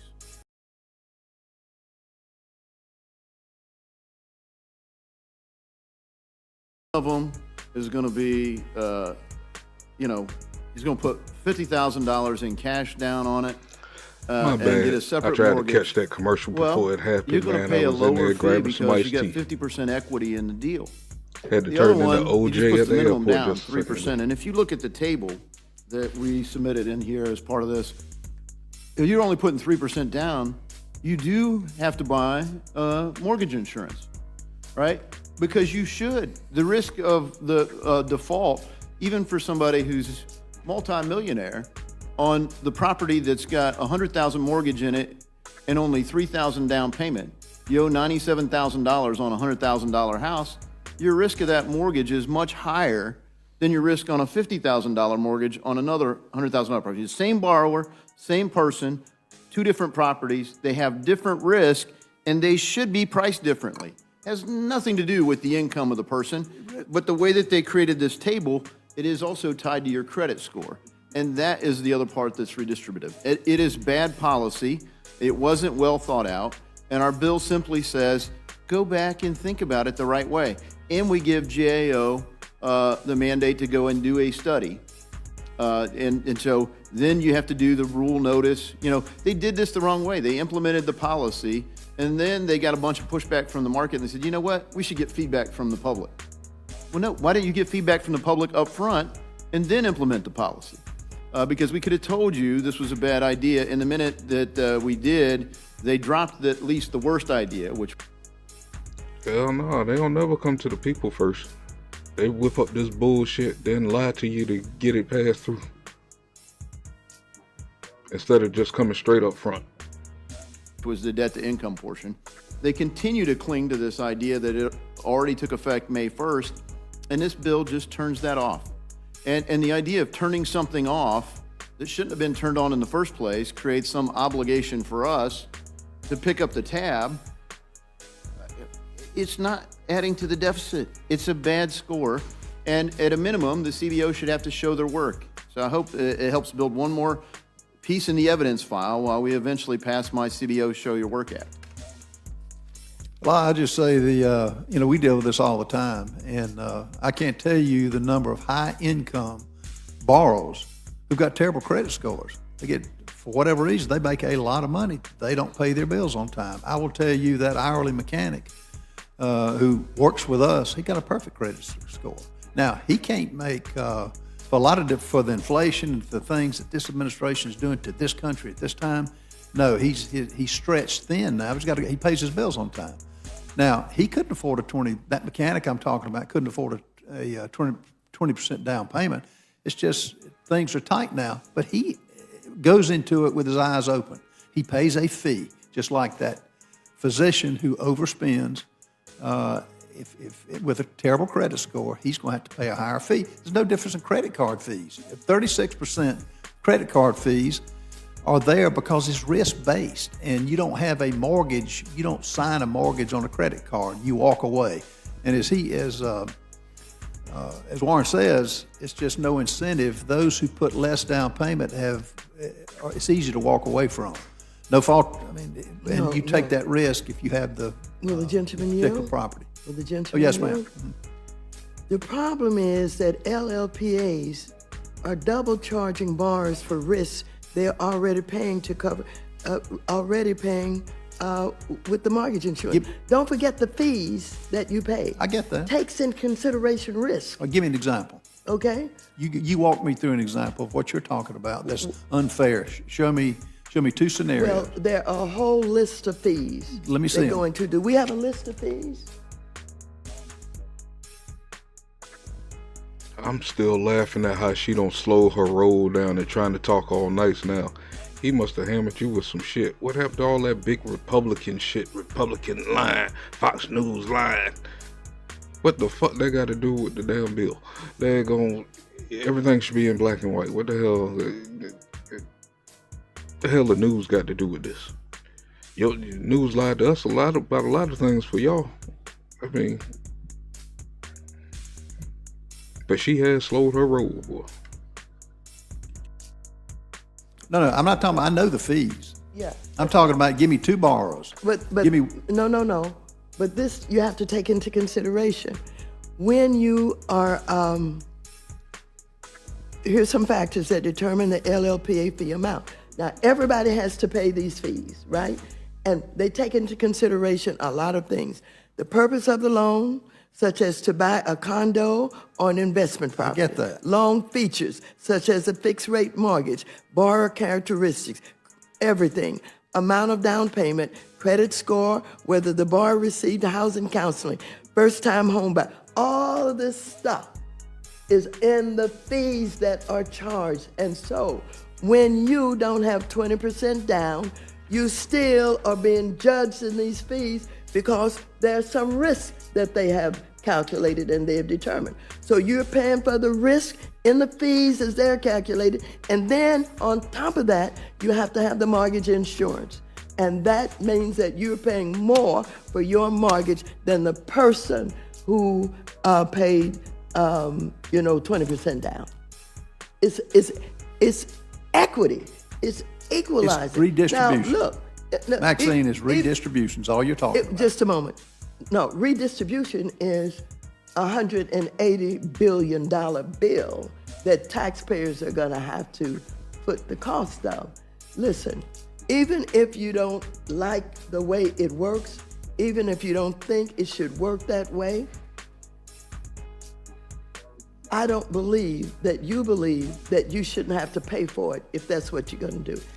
And it's not 180 billion that's determined, it's 300 plus billion that Mr. Davis. Do you believe that that's fair? I don't think you do.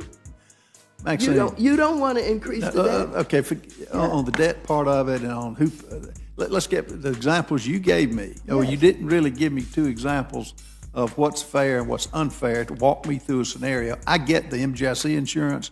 I get the. I mean, when can any of them answer a straight question? I will question? tell you this: if you had a house, and I'm sure you own rental property, you would charge a different. If you were self-financing, you would charge a different fee. Call it mortgage guarantee insurance or whatever for those. Okay, go ahead. For those who have a less credit score than those who have a higher credit score, to protect your interest that you have worked hard to afford. And all I'm saying is this is nothing but redistribution of penalizing those with a good credit score and subsidizing those who, for whatever reason, have a less credit score. It's just like the example I gave you. Jim Brown taking his record away and giving it to somebody because, for whatever reason, they couldn't do what he did. Look, you're a lover of Jim Brown's, and you'll use Jim Brown as an excuse for everything. Because you got his book. We talk about this all the time. But I'm sorry, I said 180 billion, and they reminded me that it's 1.8 billion. But it's still 1.8 billion. Kind of a lot of money. With your amendments, how much is it? I have no amendments. We have a manager's amendment, but the Manager's amendments that amendment. Democrats have proposed Manager's amendment. don't just deal with this, they deal with the whole idea of loan level price agreements. And I think your proposal is interesting to waive LLPAs for the amendment you've proposed to the bill for people who are first-time home buyers. Interesting. It would save them some money. It would come at expense of the safety and soundness of Fannie and Freddie, but it's not the same as hitting the budget deficit. It would be funded by Fannie and Freddie. It would have increased risk. That's the amendment that you've proposed. There's no pay-for proposed in your amendment, but it would eliminate not just the new fees that are proposed by and implemented by Director Thompson. It would eliminate all LLPAs. No. This is your proposal. Reclaiming my time. No, that's not. That's not. Okay, reclaiming your time. At Blue Bunny, we test to make sure our mini treats are crunchy and mini. Thor!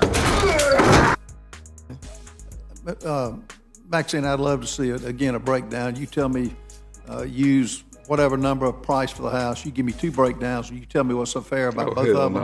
no. And I'll be glad to have this debate offline. I don't Sorry want about to that, take you any guys. more time, but this is none other than where I get paid redistribution of wealth. commercials And you're for. talking about a product, housing. So goes the economy. So goes housing, because you've got over 200 different.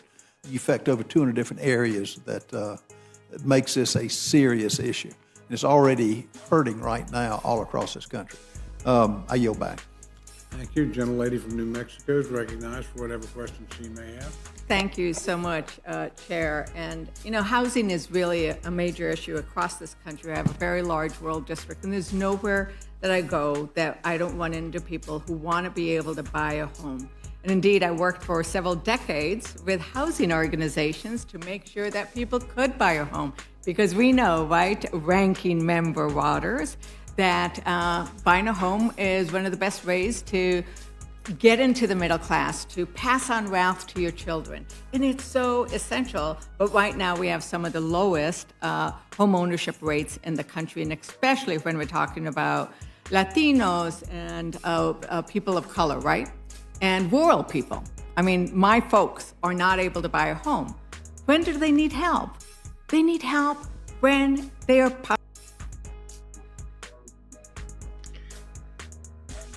Damn shame, boy, got daggone. It takes this lady to speak about the black people's own home ownership and the black person who haven't said nothing about that. She's worrying about the middle class, and I'm sure she's not talking about the middle class black.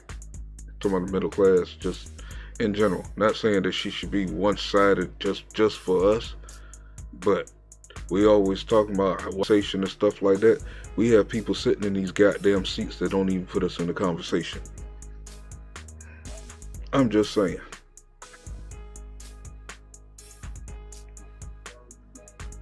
Why is my screen buffering again?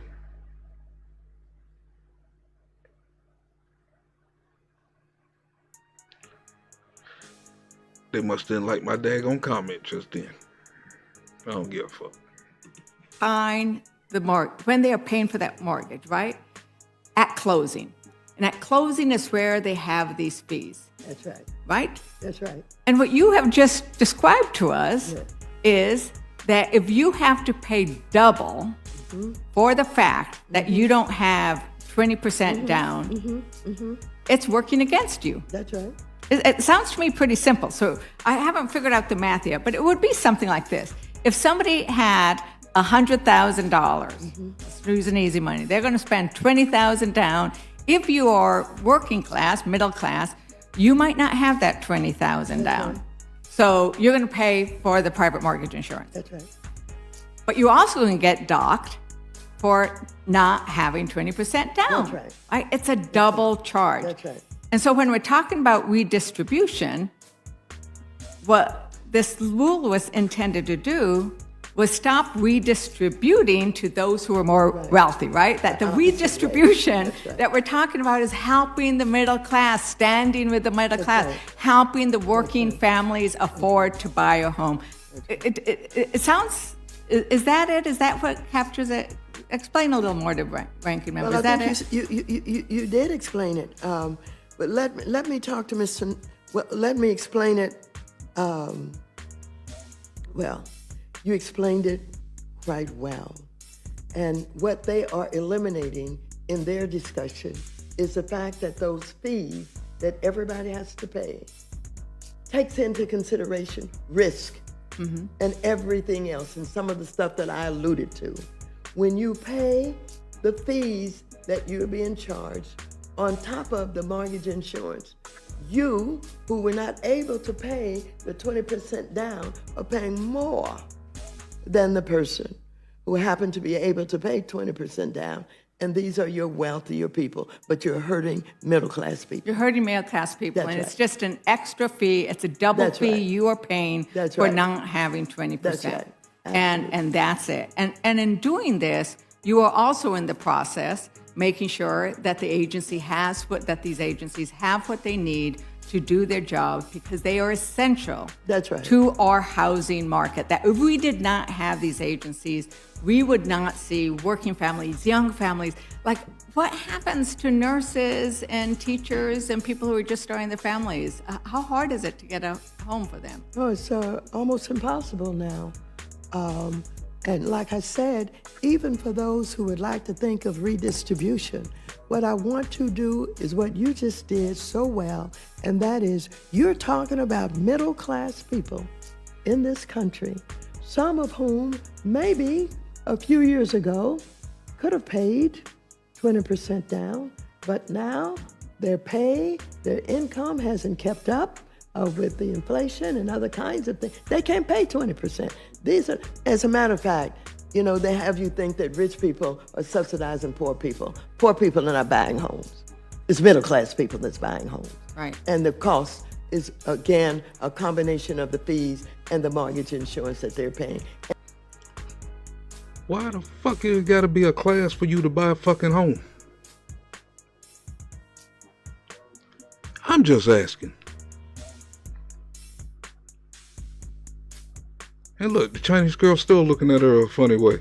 Like, what the fuck is this fool talking about? So all these people who's making less than middle class, which I'm telling you, middle class I think is like a couple 100,000. I don't think people is making that huge amount. If you are, congratulations, good God. But she's not talking about us, the main people who supporting this, keep sticking up for these damn people. They're not talking about us.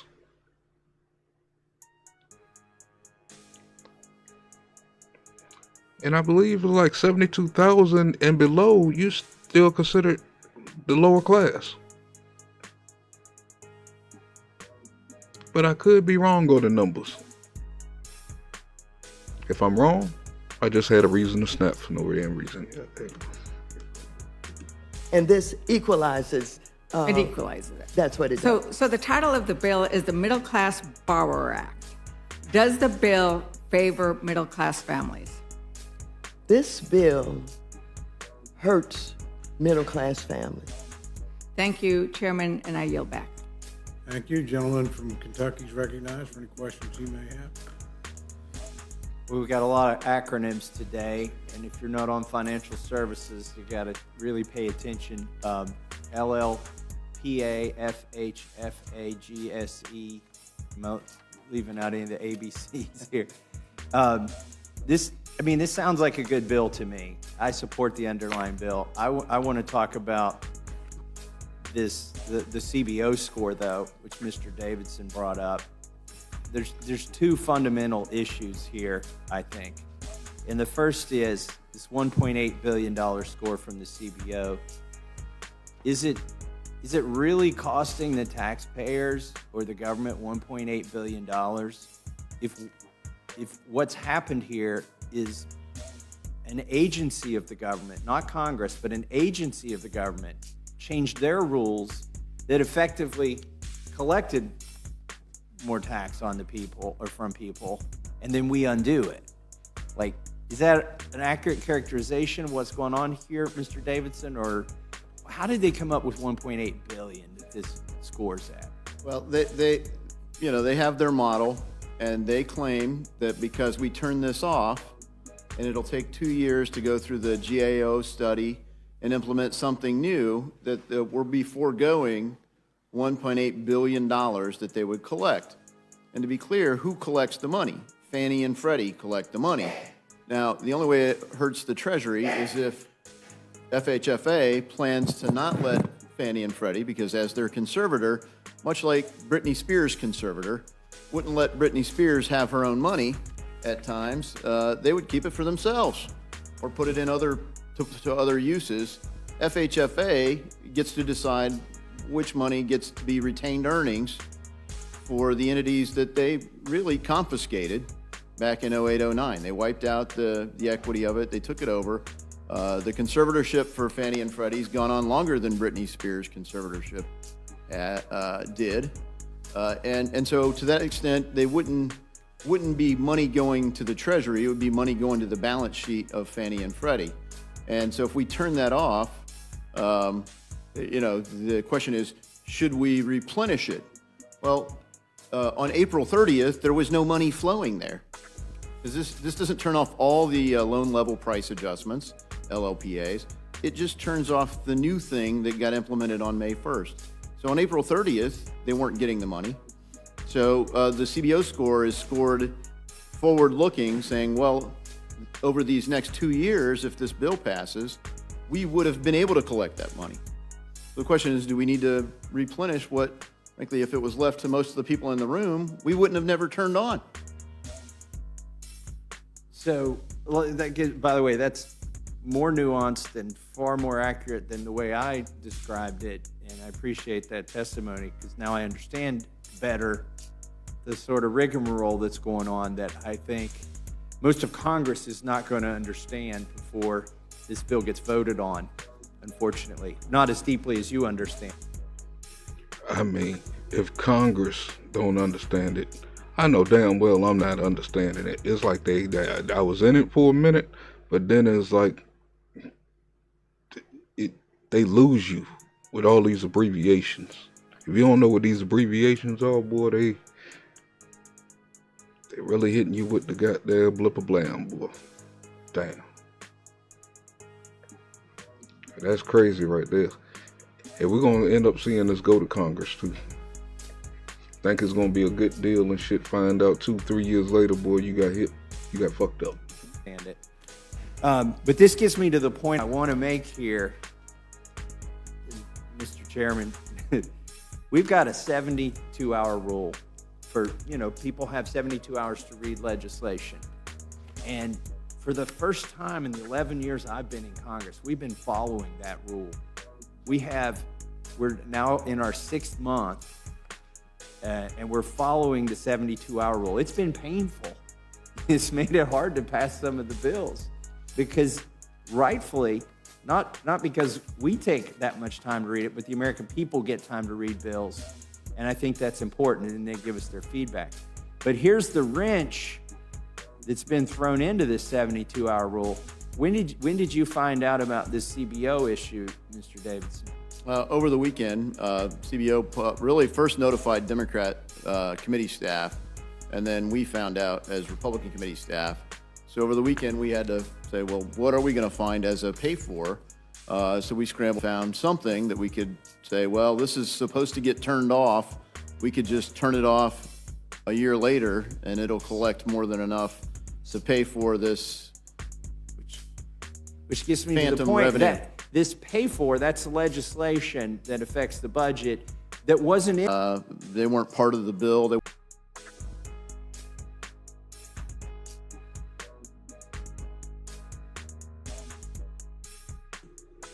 I'm not sure what the hell is wrong with YouTube, man. God dang, that couldn't be me on that time. It's like, well, it seems like if we don't know they're getting to a good part, I mean, the stream will let you know, boy. God dang, you don't need to hear this. God dang. I ain't realized it was buffering. Yeah, I just noticed it. It got to do something with this video or something. As soon as I stopped it, it came right back. The bullshit that we go through trying to get the information. No wonder D-Truth be saying the things he be saying.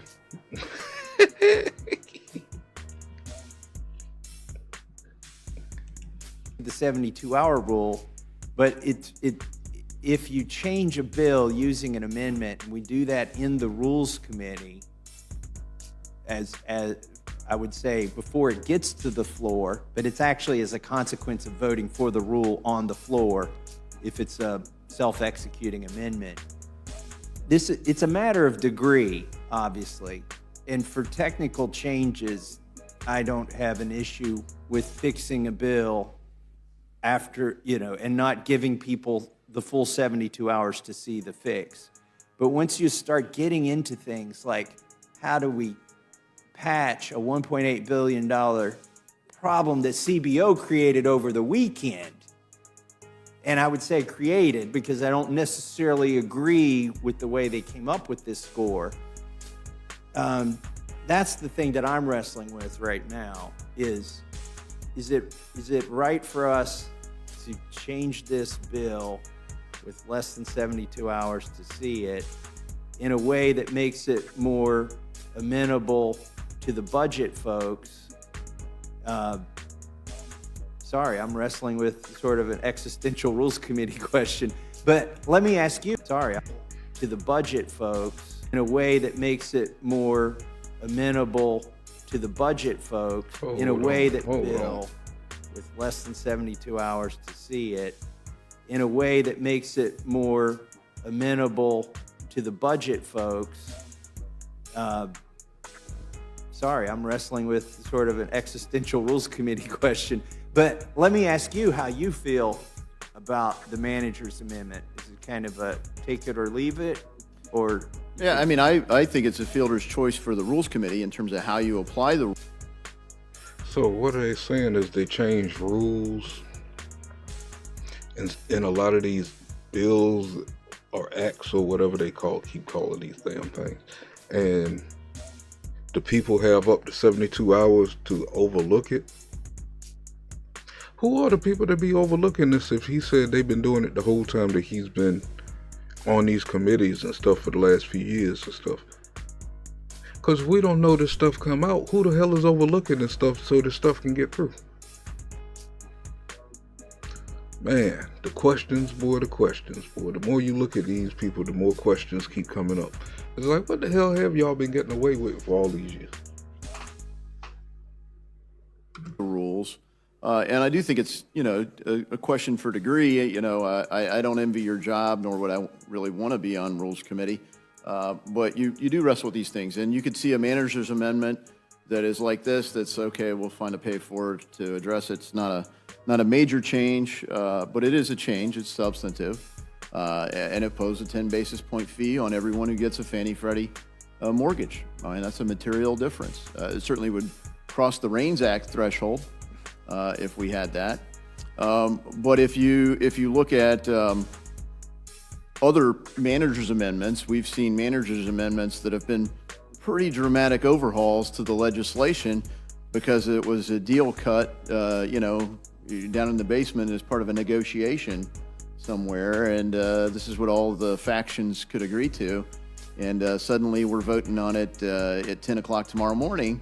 And so we've seen that in the past, so I get what you're wrestling with. So I would just say I'm not really for or against the manager's amendment. I could take it or leave it, just like you've proposed. But I think there's a problem here that for all of us, not just the 9 Republicans, but the 4 Democrats, is how do we get CBO to get us the homework in time so that we can honor our commitment to the whole body to do not just by the letter of the law, because whether we incorporate this manager's amendment or not, we are abiding by the letter of the 72-hour rule, because amendments aren't subject to the 72-hour rule.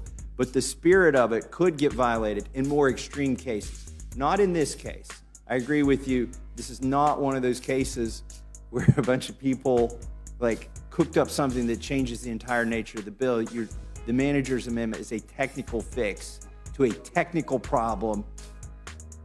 I think, we can all agree or disagree. We can have differences of opinion on whether the CBO is always right about things.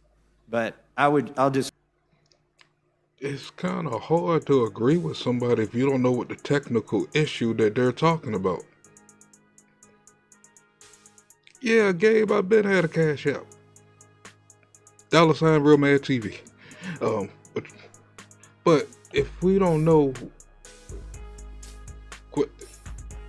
never mind. These fools is fucked up. So what they say, I think what he's saying is, if they make changes to it, if a manager or some kind of manager of a position make changes to it, and instead of the 72 hours of they get to review it, he can make changes to it today and it can be on the floor tomorrow morning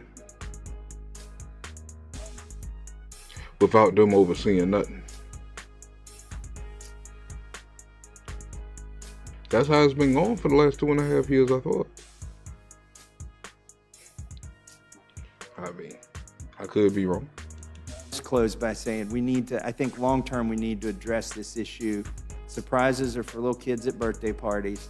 They aren't for Congress and the CBO to give us a surprise here in the middle of our 72-hour window that we then, to honor our commitment to the entire body on budget rules and on everything else, we have to deal with. So I don't envy your job, Mr. Chairman.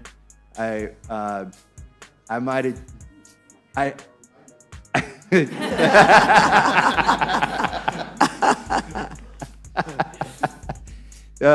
And with that, I will yield back, and I'll trust the chairman to solve this problem today and long term.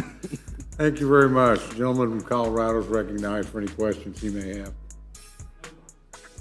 Thank you, gentlemen. Are there any other questions for this panel? Seeing none, I thank the witnesses for their testimony and their patience, and you're both excused.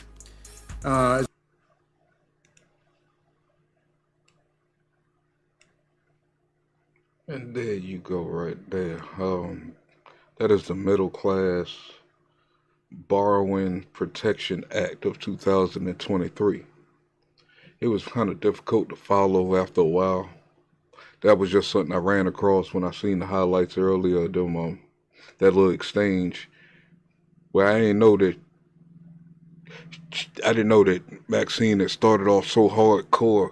Let me be clear, and then just the highlight that I seen was when she was all calm and stuff, and they was talking about it and stuff. Like that shit was funny right there. Like you ain't barking at this dude, but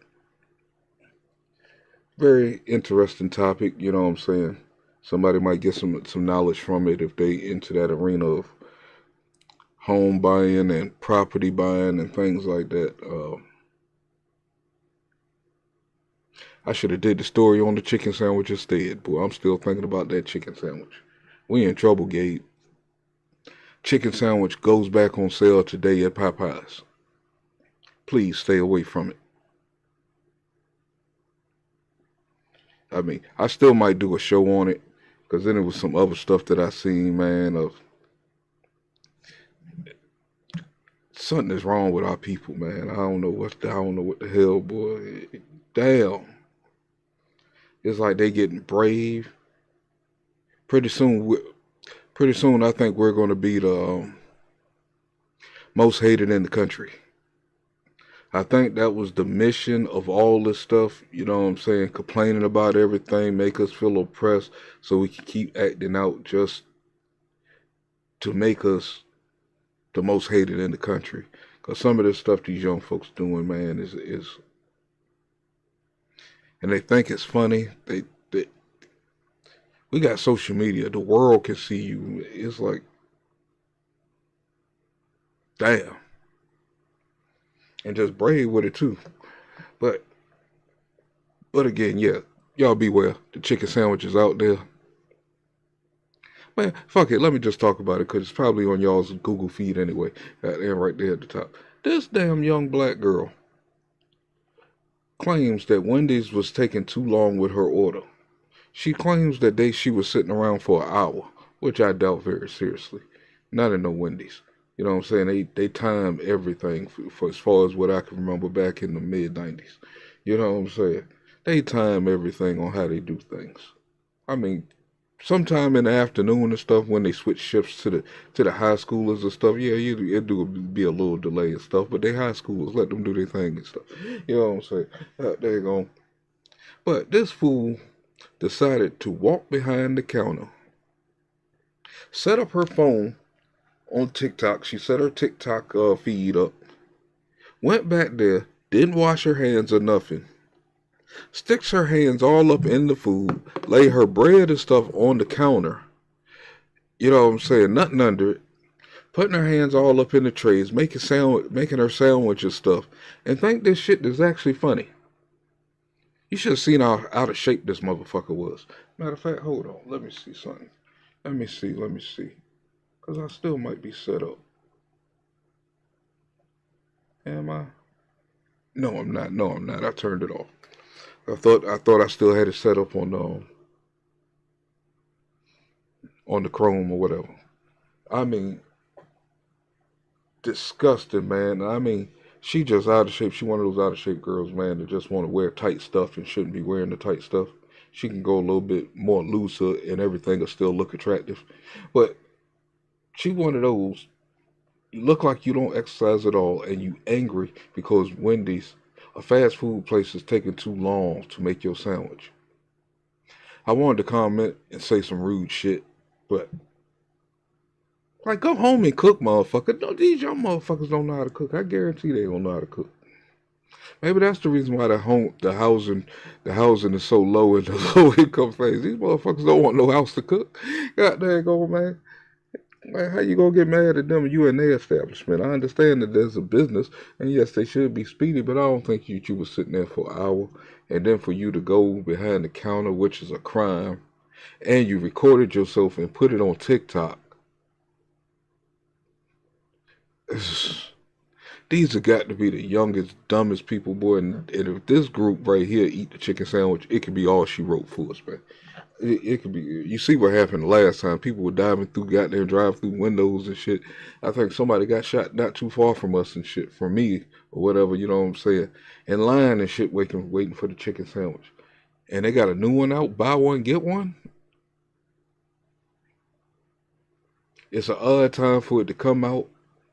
Again, like I said, 2016, 2020, 2023, well, 2019, 2020, and now we're looking at 2023, on our way heading to 2024.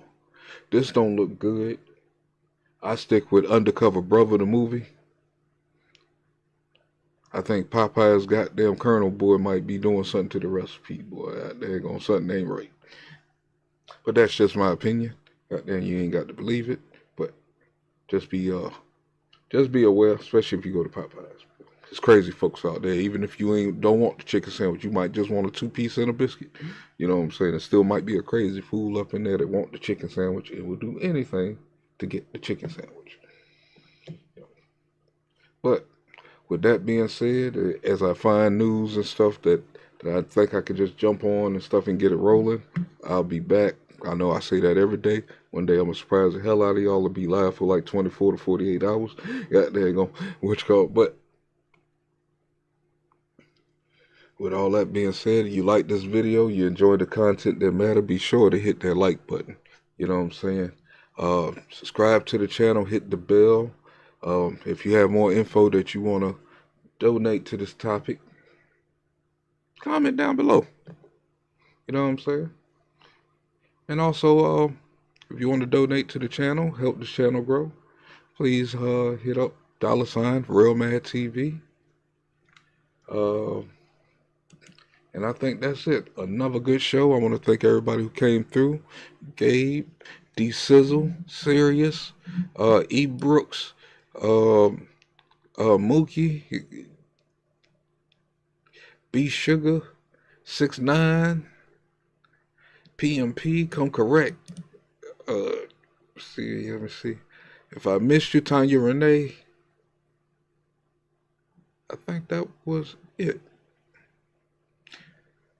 The motherfucking troll that I cussed out, don't pull that shit no more. Matter of fact, I gotta lock you in. Make sure you don't come back. Ask questions. I want to thank all y'all for coming out. State Gang True Sippers, we can't be stopped. Well, our weekends usually start on Thursday. It's Thursday evening. So turn the fuck up. Peace.